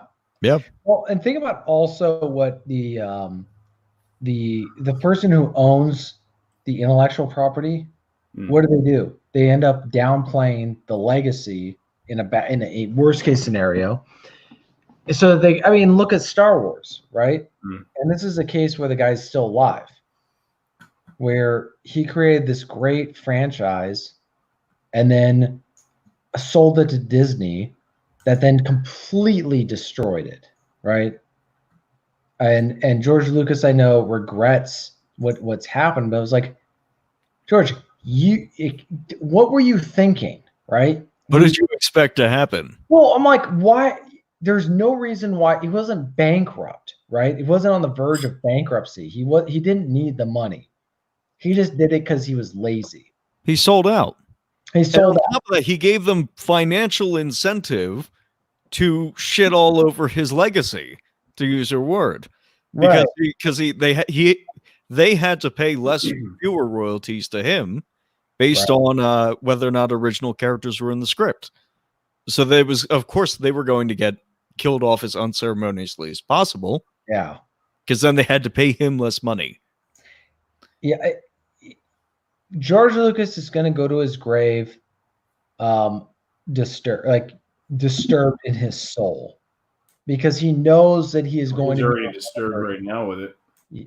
Probably. I mean, Satan worshiping pedophile stuff happens, that does that stuff to you. But anyways, the fact of the matter is he knows that's going to be his legacy. And I know people we tend to scoff at that stuff and downplay it, but like when you're a guy that everyone in the world knows, you have an existential crisis when you know your legacy for the rest of, if anyone remembers you, they're going to remember you in a bad way, right? That's the kind of decision that you will not get to make again in your lifetime. Right. And there's, for him, it's like, what's the redemption?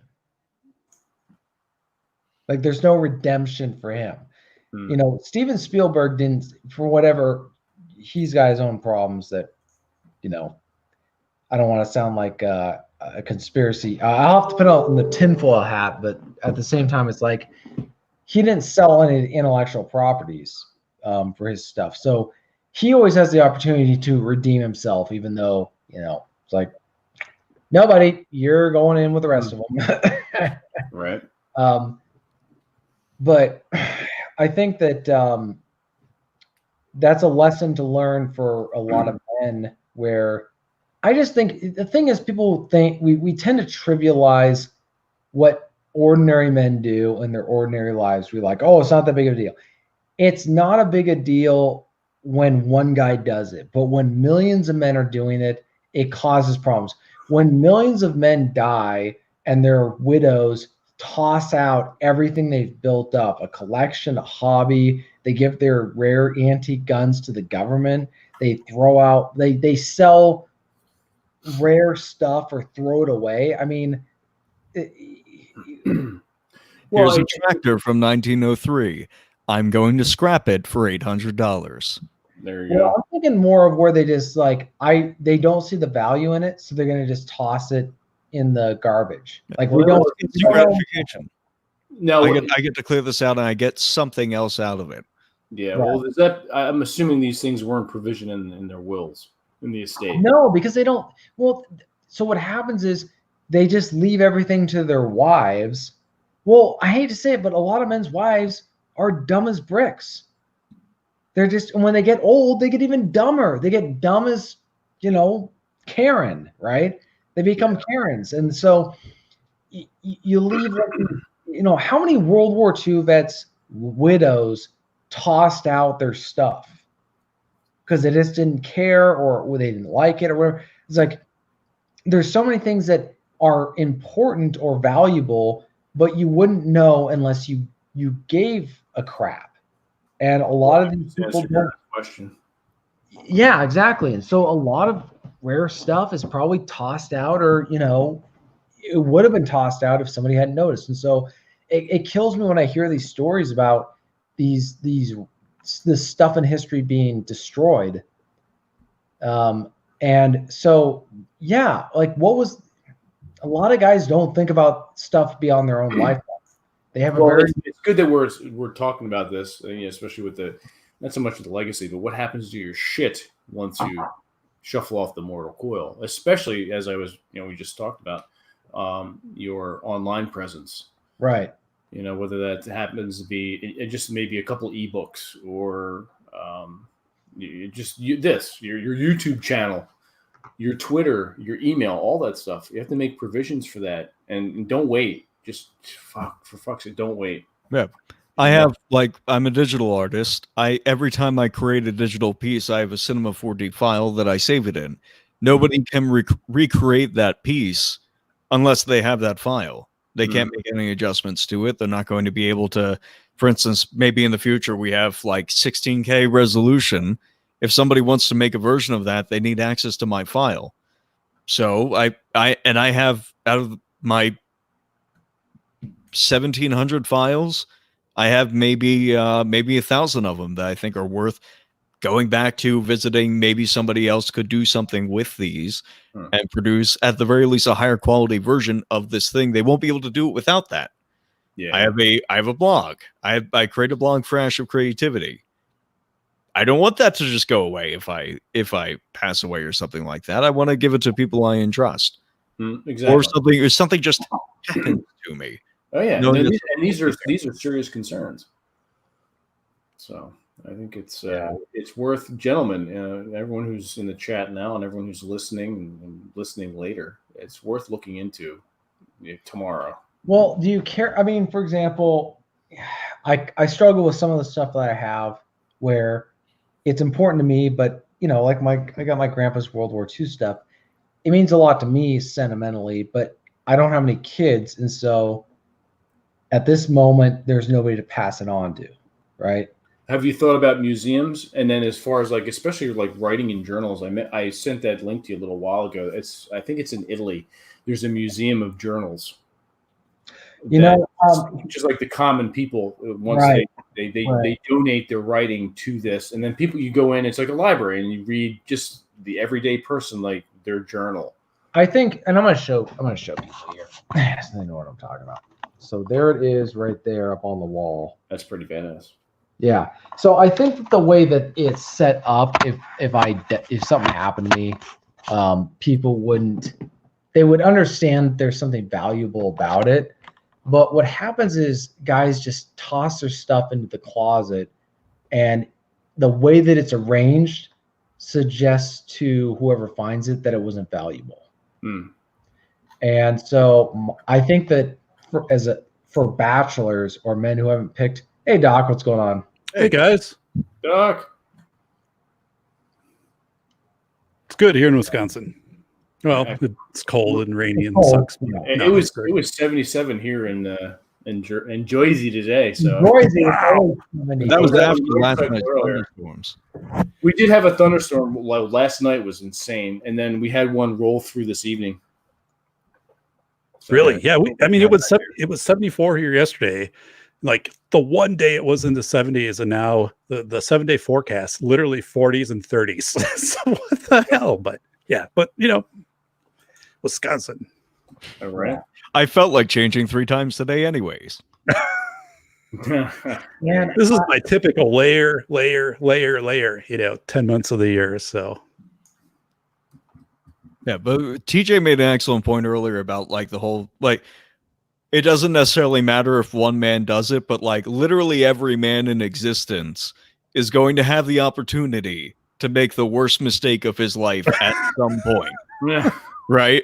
And if you have some means of preparing for that, and some means or minimizing the cost or minimizing the aftershock by having people in your life that you can entrust it to, or having some sort of backup plan, a war chest of a war chest for your reputation and or legacy, Mm-hmm.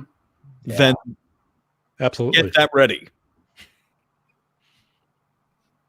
Absolutely. All right, let me see. Yeah, I need to update my. I need to actually write a will and make it very clear, But my struggle is like, there are most of the guys that I trust are older than me, so not too older, but just they're older than me, right? So, chances are you're going to pass after them. Right. That's a good point. Yeah. Right. Yeah. Like that was the thing. Like I know a lot of the guys mention in this space mention things like don't get married and don't have kids till you're roughly 35. But I think that's excellent general advice. My dad kicked the bucket at 53, and he had the health scare that led to that happen when he was 51. So it's like, wow, I can't be throwing the football around when I'm 50 years old with a 10-year-old kid. I gotta get on that, so to speak, Well, if I want that to be my reservoir. Yeah, that's having kids to me. I always equated to writing. If you really want to do it, you're going to do it. As far as I think that's and the other thing is, if the context isn't there, then there's all this pressure on men for this kind of stuff. It's like, I'm gonna, in most circumstances, if you are a bachelor past a certain point, it's because you are really genuinely trying to avoid it. Right. Marriage and all that stuff. Nowadays, it's becoming almost like you have to.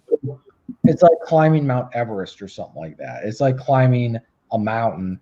Unless you go do it and you put in a lot of effort, it's not going to happen. And my response to that is, eventually you got to, not to sidetrack this conversation, but too late. Vengeance on the Masculine Geek podcast. Yeah, you gotta.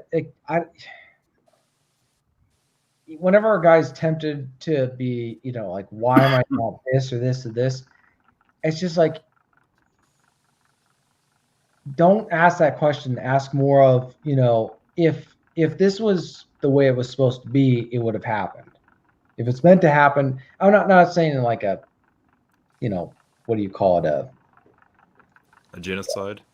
No, I'm just saying, like, if there's nothing wrong, at this point in our society, there's nothing wrong with you if you're a bachelor at a certain age. That's all a reflection on you. And anybody who might try to project on you is like, you know what? Like, give an example. And if you can say that there's been no examples in your life of where you should have, and it was a great opportunity, and you were just a dumbass and didn't take advantage of it. If you're able to say that, and it's like, yeah, no, it's not a problem. Holy shit! Bitcoin in 2011. I knew about it, but I didn't buy it. Oh, okay, Bitcoin. Yeah. My friends were using it to buy drugs online. They were buying DMT. Were they on the Silk Road? What's that? The Silk Road. Were they buying it on the Silk Road? Yeah, man. They were ordering like sheets of LSD into New Zealand and like all this kind of shit. And they had a bunch of money anyway because they were already rich from some other online shit. And they were basically, they had literally thousands of Bitcoin back then. And I don't know how many of those they actually held on to. There's a couple of celebrities that bought Bitcoin like just casually and then forgot about it. And then they woke up and was like, oh, that Bitcoin I bought for like $1 is now $10,000, $20,000, and they bought 40 of them, Yeah. I have an acquaintance, Matt Palumbo. He's a junior economist, not junior economist. He is a young economist. And somebody gave him Bitcoin, I think back in 2013, and right at the peak when everybody was freaking out about it, and everybody, what was it, like 2018 where everybody, like, it peaked at 16K or something like that, and all of a sudden everybody knew what cryptocurrency was. Right around that time, he was like, "Oh, sure." I checked my wallet. I have $1,500 worth of this stuff. James, you need to do. I've already said it in the chat, but you need to do voiceovers, man. You've got a great epic movie voice. I hear that a lot. I practiced often when I was a cashier. Because dear God, that was so boring. I had to entertain myself somehow. Fair cool. Fair cool.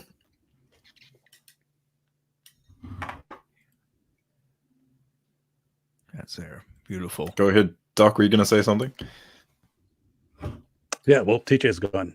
Anyway, so good part. Fuck it, it's our show now. I know this is exciting, right? Today, but took apart my clothes dryer because it wasn't working, and I fixed it, man. So I'm like, 200 man points right there. But I wouldn't have done that if it hadn't been for the lockdown, right? I wouldn't have taken the time. I wouldn't have gone on YouTube and found a couple videos and some disassembling the whole damn thing. And I'm like, kind of mechanically. You talking about your dryer? That way, but yeah.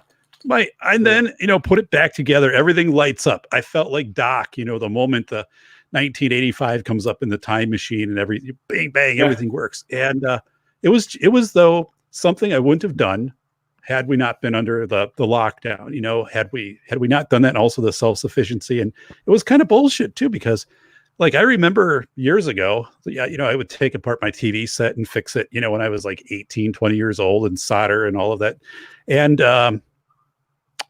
I need to be doing more of this stuff. Maybe this rediscovery, just for a lot of people, but especially for guys.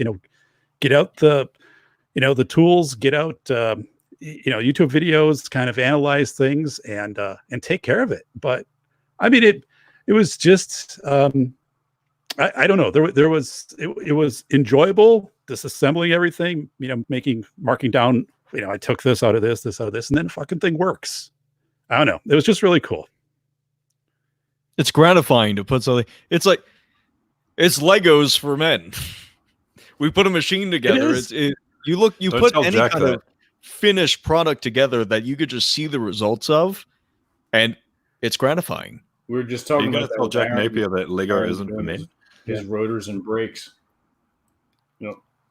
Yeah. Same type of thing, right? So it's amazingly gratifying. I took down a bunch of tree limbs and spent a day on that a couple days ago, and just really good stuff. Cool. Now, Doc, where you at now? Location wise, because you were talking about your weather. Yeah, so I live 40 minutes north of Madison, Wisconsin, so the southern part of Wisconsin. Gotcha. Okay. All right.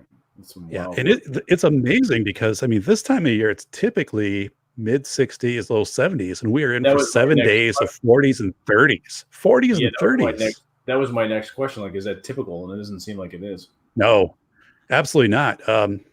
So this has just been a long drawn out spring. I don't know, but we had one day, literally yesterday it was in the 70s, and otherwise it's been 40s and 50s. I have a fire going right now, and I'll be burning wood for the next 7 days. I usually put clean the ash out, do the fluid, all of that this time of year, shut everything down, and shit, that won't happen at least till May 1st.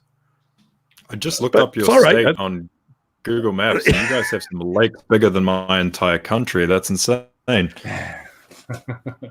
Oh my God.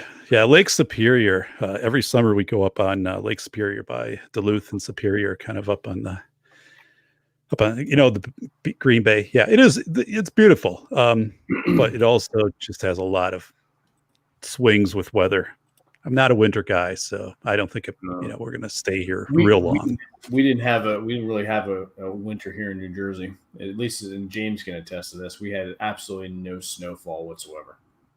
Yeah, it was weird, to say the least. The last time I can remember this happened was the winter of 2001.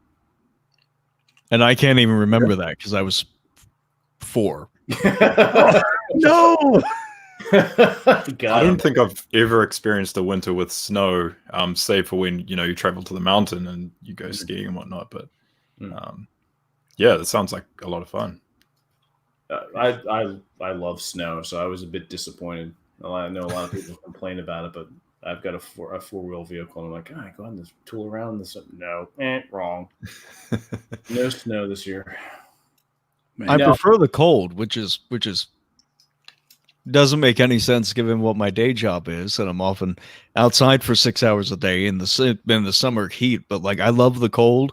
But so I'll be sitting in my I'll be laying down in my bed, and across the winter I had to keep opening my window because I live with 3 women, and they're all tiny and they can't stand the cold whatsoever. I tell them constantly, It's all jacked up and put a coat on. Yeah, you know. But for the entire thing, I just had to keep opening the window. It was nice. Everything was at stable temperature. Indeed. I did it to my roommates once in college. So it was like 20 below, and snuck in and opened up their window. So of course, like, they wake up in the morning, everything's freezing. We also had a roommate, Nate. He worked at UPS, so he'd do the night shift. And my other roommate, Craig, and I would take out buckets of water and pour it over his truck. So like he'd have to like break in this big ice frozen truck, and he'd have this little patch through the windshield where he'd be driving. And then we'd stick all of our food on it, like old pieces of pizza, and then like ice over it. What dicks, right? But I mean, it's kind of worth. That's fun. Pour, oil in the muffler, so as soon as he starts up, he's driving down the road, big smoke coming out. God. Hang on a second. Keep talking. Anyway. I gotta. Oh yeah. No, here's a funny story for you guys. So my aunt, you were talking before Will's power of attorney and stuff like that. So kind of help my aunt with some things, and she's in a retirement home. So went up there, was visiting with her, and I'm looking around. I can't find her clock radio, which is usually on the dresser by the door. And finally, like, she notices that I'm looking for this thing, and she said, "You're looking for the radio, aren't you? The clock." I'm like, "Yeah, what happened?" She goes, "I got a story to tell you." And apparently she messed up the alarm on it, and it was beeping during the night. And outside of her door is the fire alarm, and it kind of sounds like the same thing. And they evacuated the whole building. And she's like, "I just took it and I threw it behind the TV." So honest to God, she throws this thing behind the TV. The whole building like evacuates the night before because they think it's a fire alarm.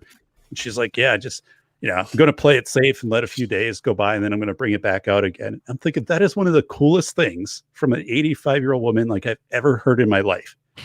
I mean, and of course, like, I'm telling that story to someone. They're like, "Did you go back and tell him it was your aunt?" I'm like, "Well, no, I'm not going to rat out my aunt. It's a pretty funny story, damn it." But how often do you get an 85-year-old pulling a fire alarm prank? Yeah. Oh God, this needs to be cherished. My grandmother gets speeding tickets. Yeah, that was.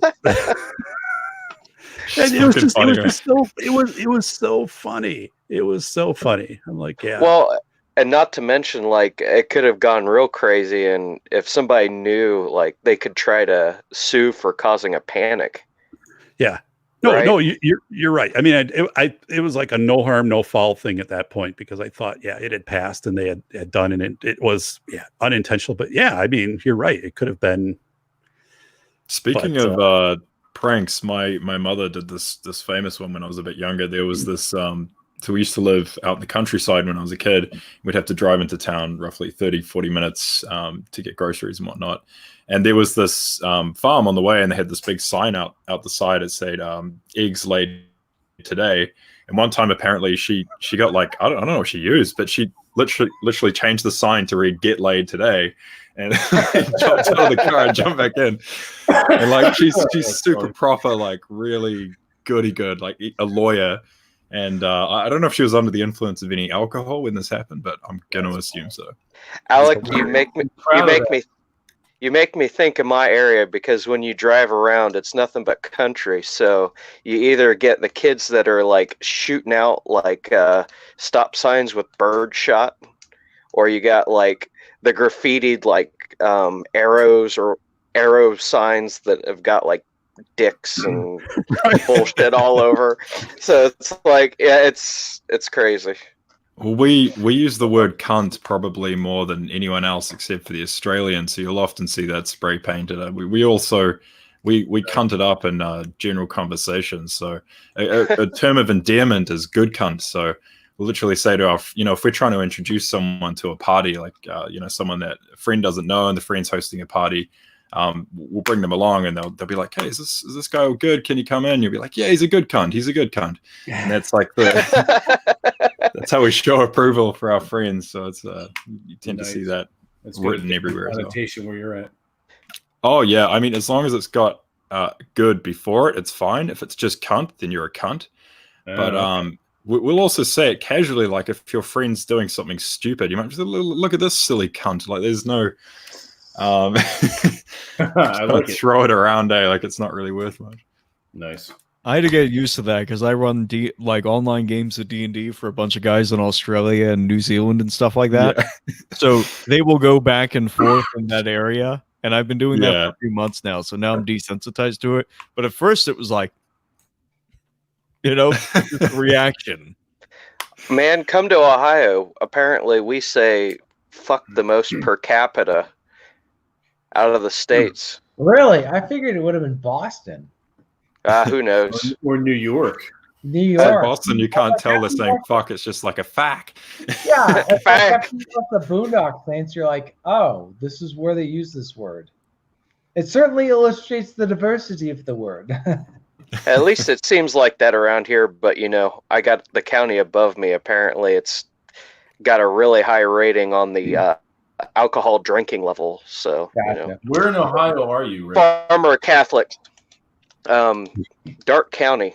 So the most just cornfields, literally. Like one of the mascots for one of the areas is this thing called the green wave, and it's supposed to simulate a fucking corn wave. It's like it's like a dude. It's literally like a dude that looks like a wave of corn. Oh my god! What? If that tells you anything. That's kind of lame, actually.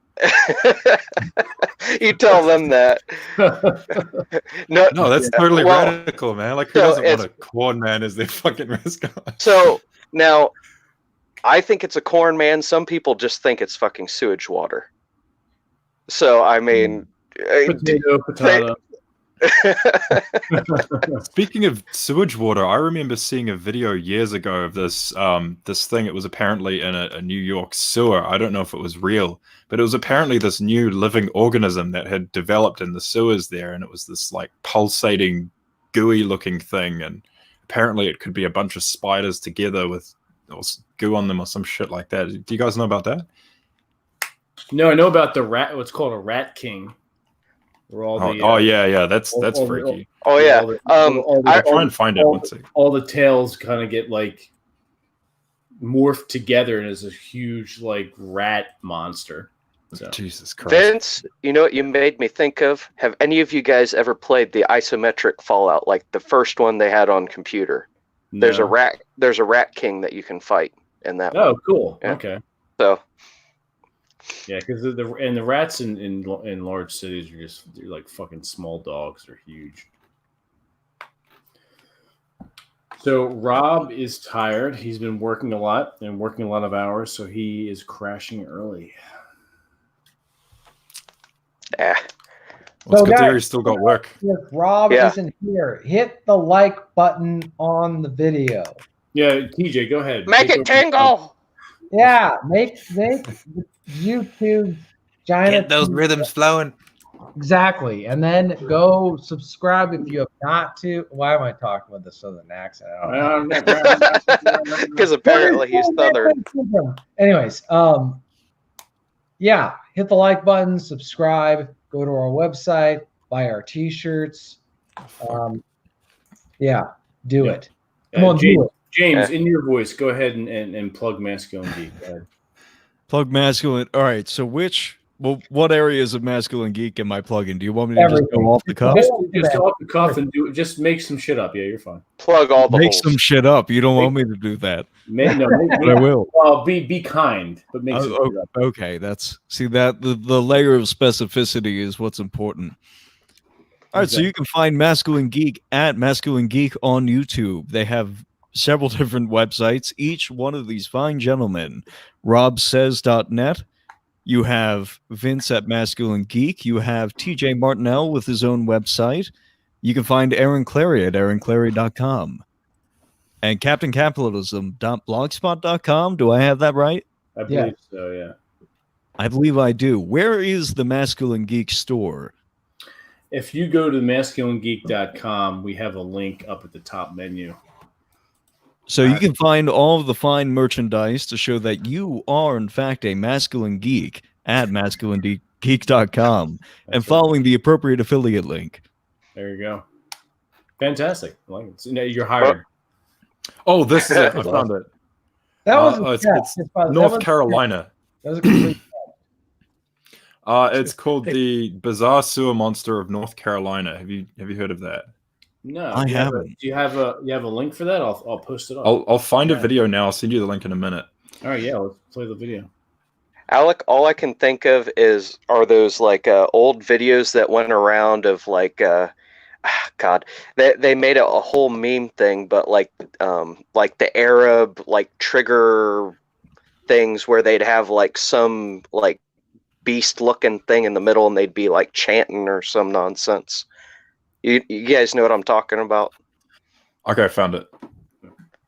It used to be some kind of like meme thing back in the day. Oh, okay. Because it was like, oh, look how Muhammad has cursed this poor being or whatever. No, I haven't. It's weird. Just look it up. Like Muslim conspiracy theories, I guess. Islamic cryptids. What? So the one I just sent you on the private chat, it's actually worms. I think they solved the mystery. It was just a bunch of worms together, but it's fucking creepy. It really is. I'll play it though. It's kind of cool. Yeah, North Carolina, not New York. Let me get that started.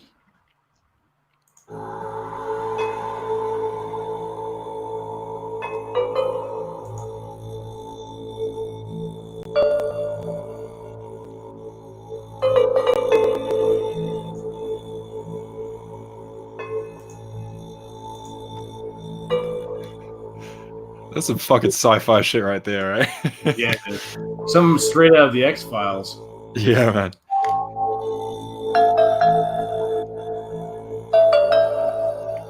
So next you're going to tell me that Mulder and Scully are going to fight a cancer-ridden person at some point.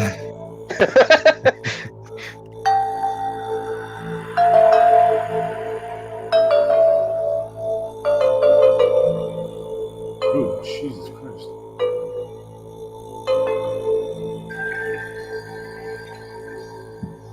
That's disgusting. Holy crap. Look at him fucking move. Oh, man. That's the shit of nightmares right there. Damn. So that's all worms. Apparently, yeah. I'm just reading the article now. Apparently, it's... Tubiflex worms feeding off human and organic waste and intermingled with algae. Yeah, there we go. Whatever the fuck Tubiflex worms are.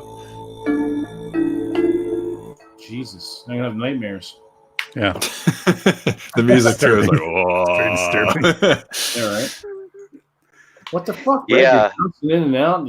Fuck. Well, I don't know what happened. Like the moment you put that video up, it like everything froze on me. Oh, okay. The audio was still coming out, but okay. And are you in the private chat? Doc, you said you had something to talk about?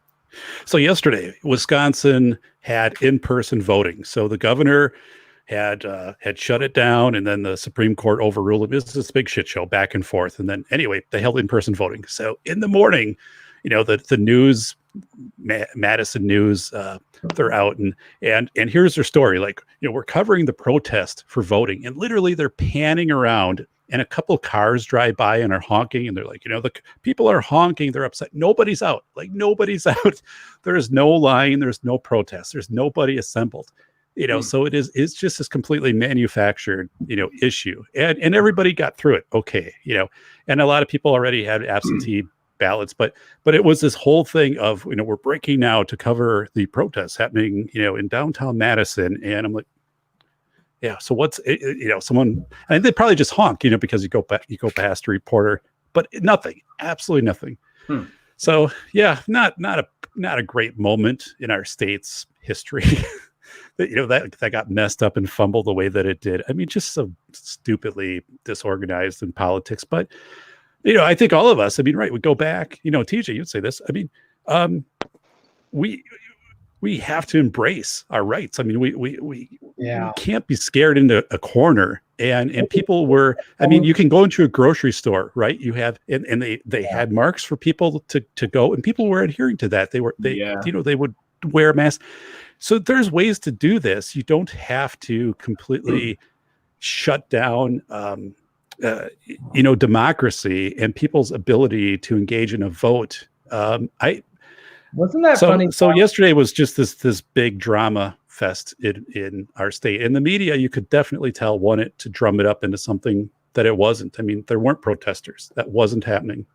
Standard practice. Doc, remember we did that the podcast with you and I, and we were talking about the 10th Amendment and all that stuff. And one of the questions you asked me, I remember, what had to do with that school field trip that you ended up including in your book, about how they canceled it because they were afraid of like safety or whatever. And yeah, that was in Ohio, Red, by the way. That was a school district in Cleveland. Yeah. Not summarize for those of you who haven't read Doc. It's Cleveland, that's why. Yeah. Like that just, to me, that kind of stuff is symbolic or emblematic. Yeah, exactly. Pick up the book if you haven't bought it, guys. It has to do with that thing where we are so afraid that we give up our rights out of fear, and it's not of a legitimate fear. If this disease was killing everybody, just everybody it touched, anybody who got infected would die. It's like, okay, under those circumstances, I get it, right? But we're talking about, like, I have a relative who is 85 and diabetic, and he survived.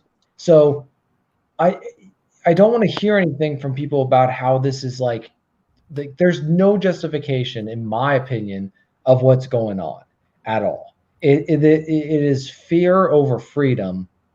And, for those of us who are opposed to this, I'm not going to tell other people what to do, but I'm going to exercise my rights in a appropriate and responsible manner as possible, and not give into this stuff, and not accept where you basically are supposed to be afraid of your own shadow type. I think the governments and the media are both, they're essentially seeing this as their time to shine. This is their moment, because we haven't really had a big war or a big calamity of any sort. So they're seeing this as their moment, their moment to be reflecting.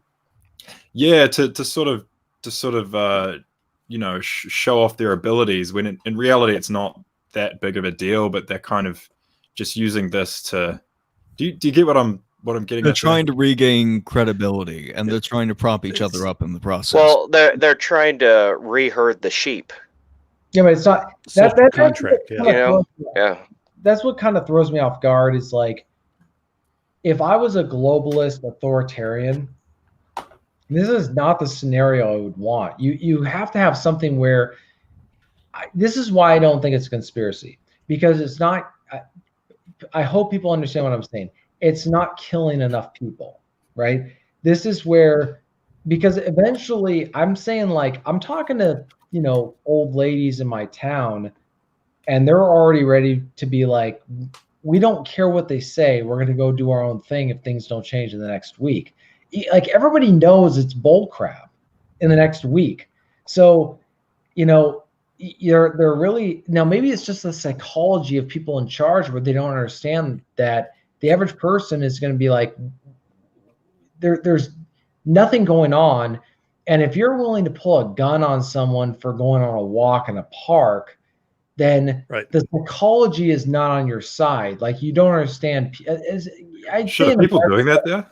if you're going to pull a gun, say what? Are they pulling guns on people for going for walks? No, but like this is the psychology. The psychology part of it is that, you know, let's say you're doing something you shouldn't be doing. You're on a walk in a park where they say you're not supposed to be. Okay, great. Well, paddle boarding, as a man in California was arrested for doing. Yeah. Let me give a more practical scenario. You're in a park that's been closed off, right? And people show up and say you're not supposed to be here. And you say, you know what, this is stupid. I'm going to continue walking down this park. And they come up to you and say, you need to leave. And then you say, make me, right? The only option for them at that point is to initiate violence or the threat of violence by pulling a gun, right? If they're willing to pull a gun on you for taking a stroll in a park over something that's killed less people than the flu, the psychology for most Americans is, I'm not crazy, they're out of their minds. And, you know, what if they're willing to pull a gun on you for taking a stroll in the park, what's next? Like we Americans psychologically understand that at that point, the cattle cars are not far behind. Whether they are or not, like we just that's our mindset. That's the way we process things. You know, it's like whenever they talk about taking guns, we psychologically Americans understand that taking guns is step A. Step B is the cattle cars. So that's why gun control has just really failed in America, despite all these efforts to change that. So it's funny because they recently took our guns here in New Zealand. Well, at least they took. Well, they tried. They took semi-automatic rifles, but the thing is, people here aren't particularly concerned with using it to with using guns to protect themselves. It's actually illegal to own a firearm for self-defense in the first place. It's actually, and the reason for that is people aren't too concerned because the police don't carry guns here. They carry tasers. Really? That's really interesting. London and the British police, for years, I have a book on the history of London here, and they prided themselves on the fact that they could patrol London's streets without guns because the British bobbies carried such, I think, moral authority. They got to know their beats, they got to know the people. So like the community that they patrolled, the respect they carried protected them from. Yeah, they had a lot of respect. Yeah, like a guy, like if you're a British bobby and you walked into an alley, the criminals there knew that if they hurt you, other people in that area were going to. There would be ramifications, but they're going to get their ass handed to them. Yeah, they're going to get their ass. It's a high trust society. And another thing that's different here with the gun law that I was actually surprised about is I think in the US, do you guys have to register individual firearms? Yes. Yes. Depends on what they are and in one's. Well, if we don't have to at all. Yeah. So like you register them. You register them in the sense that when you buy them, they keep a form at the gun store. Yeah. But they don't there's no online registrar or whatever. And if the government does keep one, which it probably does. Yes, they do. Well, they don't. We had a company here that was selling bulk packages of Chinese SKSs. So they were selling literally groups of like 30 guns. And I just remember seeing this on their website like 10 years ago, being like, who are they selling this to? It was like someone trying to makes sense. a private army or something. Well, that was just a symptom of the market back then because I think that's when the SKS market got littered. Oh, yeah. But that sounds about right. They were dirt cheap. yeah, and I think that also, with a lot of Western countries, whenever you see a huge dump of Chinese products, you got to wonder, how many foreigners do you have in your area?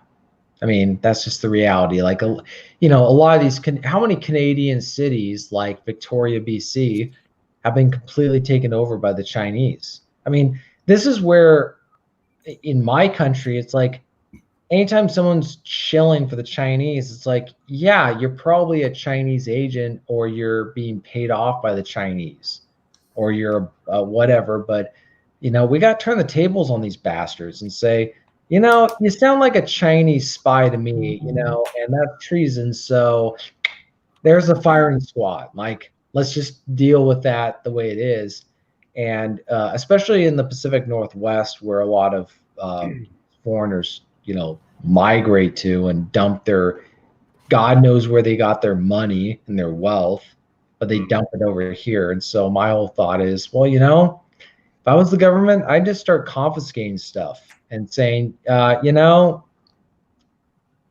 didn't just. What, you mean like China does to foreigners? Well, I'm like, yeah, we didn't just show up here with $1 million in cash, buying a house that was worth $600,000 for no reason, right? So they're dumping the funny thing is China's actually, the government itself isn't actually too happy with a lot of this property investment that's going on, because the Chinese people, one of the main reasons that Western property is so appealing to them is that back in China, your lease, when you buy an apartment, for example, you only get it for 10 years. You don't actually own it. Whereas when you buy one in the West, your children own it, your grandchildren own it, your great-grandchildren own it. So and they're actually bringing all this real estate money out of China that could have been spent on CCP property. I've had a lot of real estate agents tell me that they've had Chinese investors buy a house for $200,000 over the asking price in cash, and then they leave the house vacant. They don't live in the house. They don't do anything with the house. It's just sitting there. And it's because they're dumping their wealth over here. Well, great. Yeah. Then there's some resident who's grown up in that town who they're being priced out by foreigners, and you have no idea where this money came from. It's like having the mafia from Italy come in and buy out all the property in a town.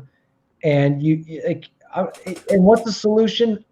Well, let's look at Mexico. You can't buy if you're not a Mexican citizen, Like, I'm not saying that that's necessarily the approach, but like, I understand the logic behind it is like, this country exists for the people who live in it, and not for the people who don't live in it. So I don't care if you have $1 million. That's the difficulty of instituting a policy like that in the U.S. is like, I can't buy a house in New Jersey.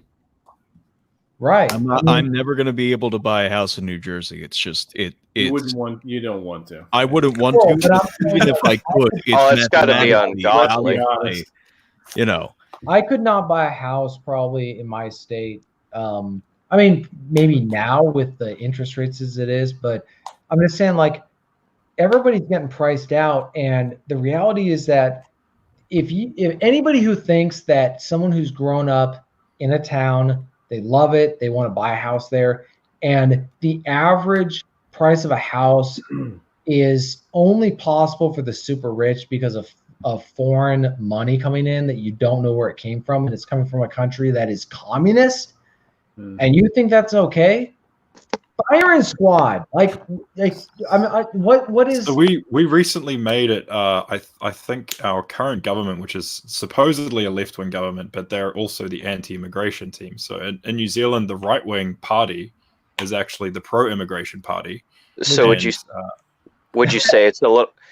Would you say it's socially left, or wait, it's economically left, but socially right? Is that kind of where you're going?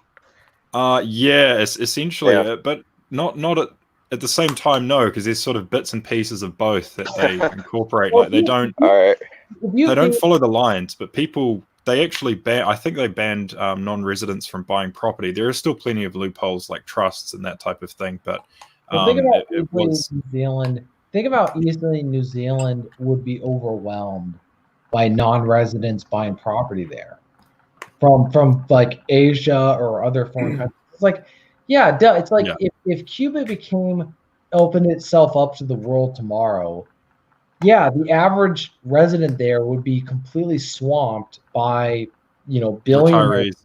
Yeah, it's like, this is actually a question that I ask myself is like, if I was a resident in Cuba, how would opening up the country to trade and private property be good for me? Because I'm just going to get priced out of my own. Like Havana would be completely unaffordable for a person who currently lives there. They It would would just turn into Florida 2.0, right? Yeah, it would be. They would be ethnically displaced by that. And so my thought would be, if Cuba's going to go, open up trade and whatever, you open it up in a responsible manner where you say, look, you can come here, you can spend money here, but you cannot buy property here. The people who live here have been put under a communist boot for 70 years, 60 years. They deserve a chance. They haven't been like, it's like having, the staggered lines for a 800 meter, 1600 meter race. Like, sure. You know what I mean? For whatever it is, that's understanding that it's not equal, right? So you got to have a staggered race for people. You got to give people a chance. Like you give Cuba, a little bit of a handicap. Yep. You give them like a 30, 20 year thing where nobody who's not a Cuban resident at that time can own property there. You give them a chance to accumulate wealth. So if they're selling property, they're not doing so from a point of desperation because they have no money, because the government doesn't allow them to create wealth. That's not, don't tell me that's free market or that's fair competition. It's not, it's like a guy coming from, I don't know. All right. Yeah. Anyway. No, all good points. However, and alas, it is well past the 2-hour mark, and so on that note, everyone, thank you for joining in. Thank you for watching. This has been Masculine Geek number 63, and thank you guys for coming in. Let's go do some housekeeping. TJ, where can everyone find you? tjmartinell.com. There you go. James. Alrighty, you can find me on Facebook at Ash of Creativity. You can find me on Twitter at the same place. And I have a blog which is occasionally updated called ashofcreativity.com. Excellent. Red, how about yourself? Where can we find you? Just check me out on Instagram and Twitter. You can find me by my name on Twitter, and I'm Lida Boulder on Instagram. I like to shit post every once in a while and just try to keep things up to date with you guys. So, absolutely. And Alec, how about yourself? It's just A Chickerfield on Twitter. I don't really have much of a web presence in this area, so for the moment, it's just that. Okay, cool. And Doc, how about yourself? Yeah, safetyphd.com, and on Twitter at safetyphd. And also Saturday night, I've got a live stream scheduled, and I'm going to be doing the parallels between the coronavirus and the 1986 Chernobyl nuclear disaster. So I've been polling a lot of headlines from across the U.S. in 1986. And I think it's going to be really an enlightening show, maybe about an hour and 15 minutes. But the two have remarkable similarities. I was alive. I was a teenager back in 86. So I remember being told, don't go outside because of the radiation rain and things like that. So, just some perspective. But I don't do a lot of live streams, but that one is scheduled already on my channel. Cool. Look forward to that. Yeah, I'll definitely check that out. Excellent. Thank you. Everyone, once again, thank you for joining us. And until then, enjoy your weekends, and we will see you soon.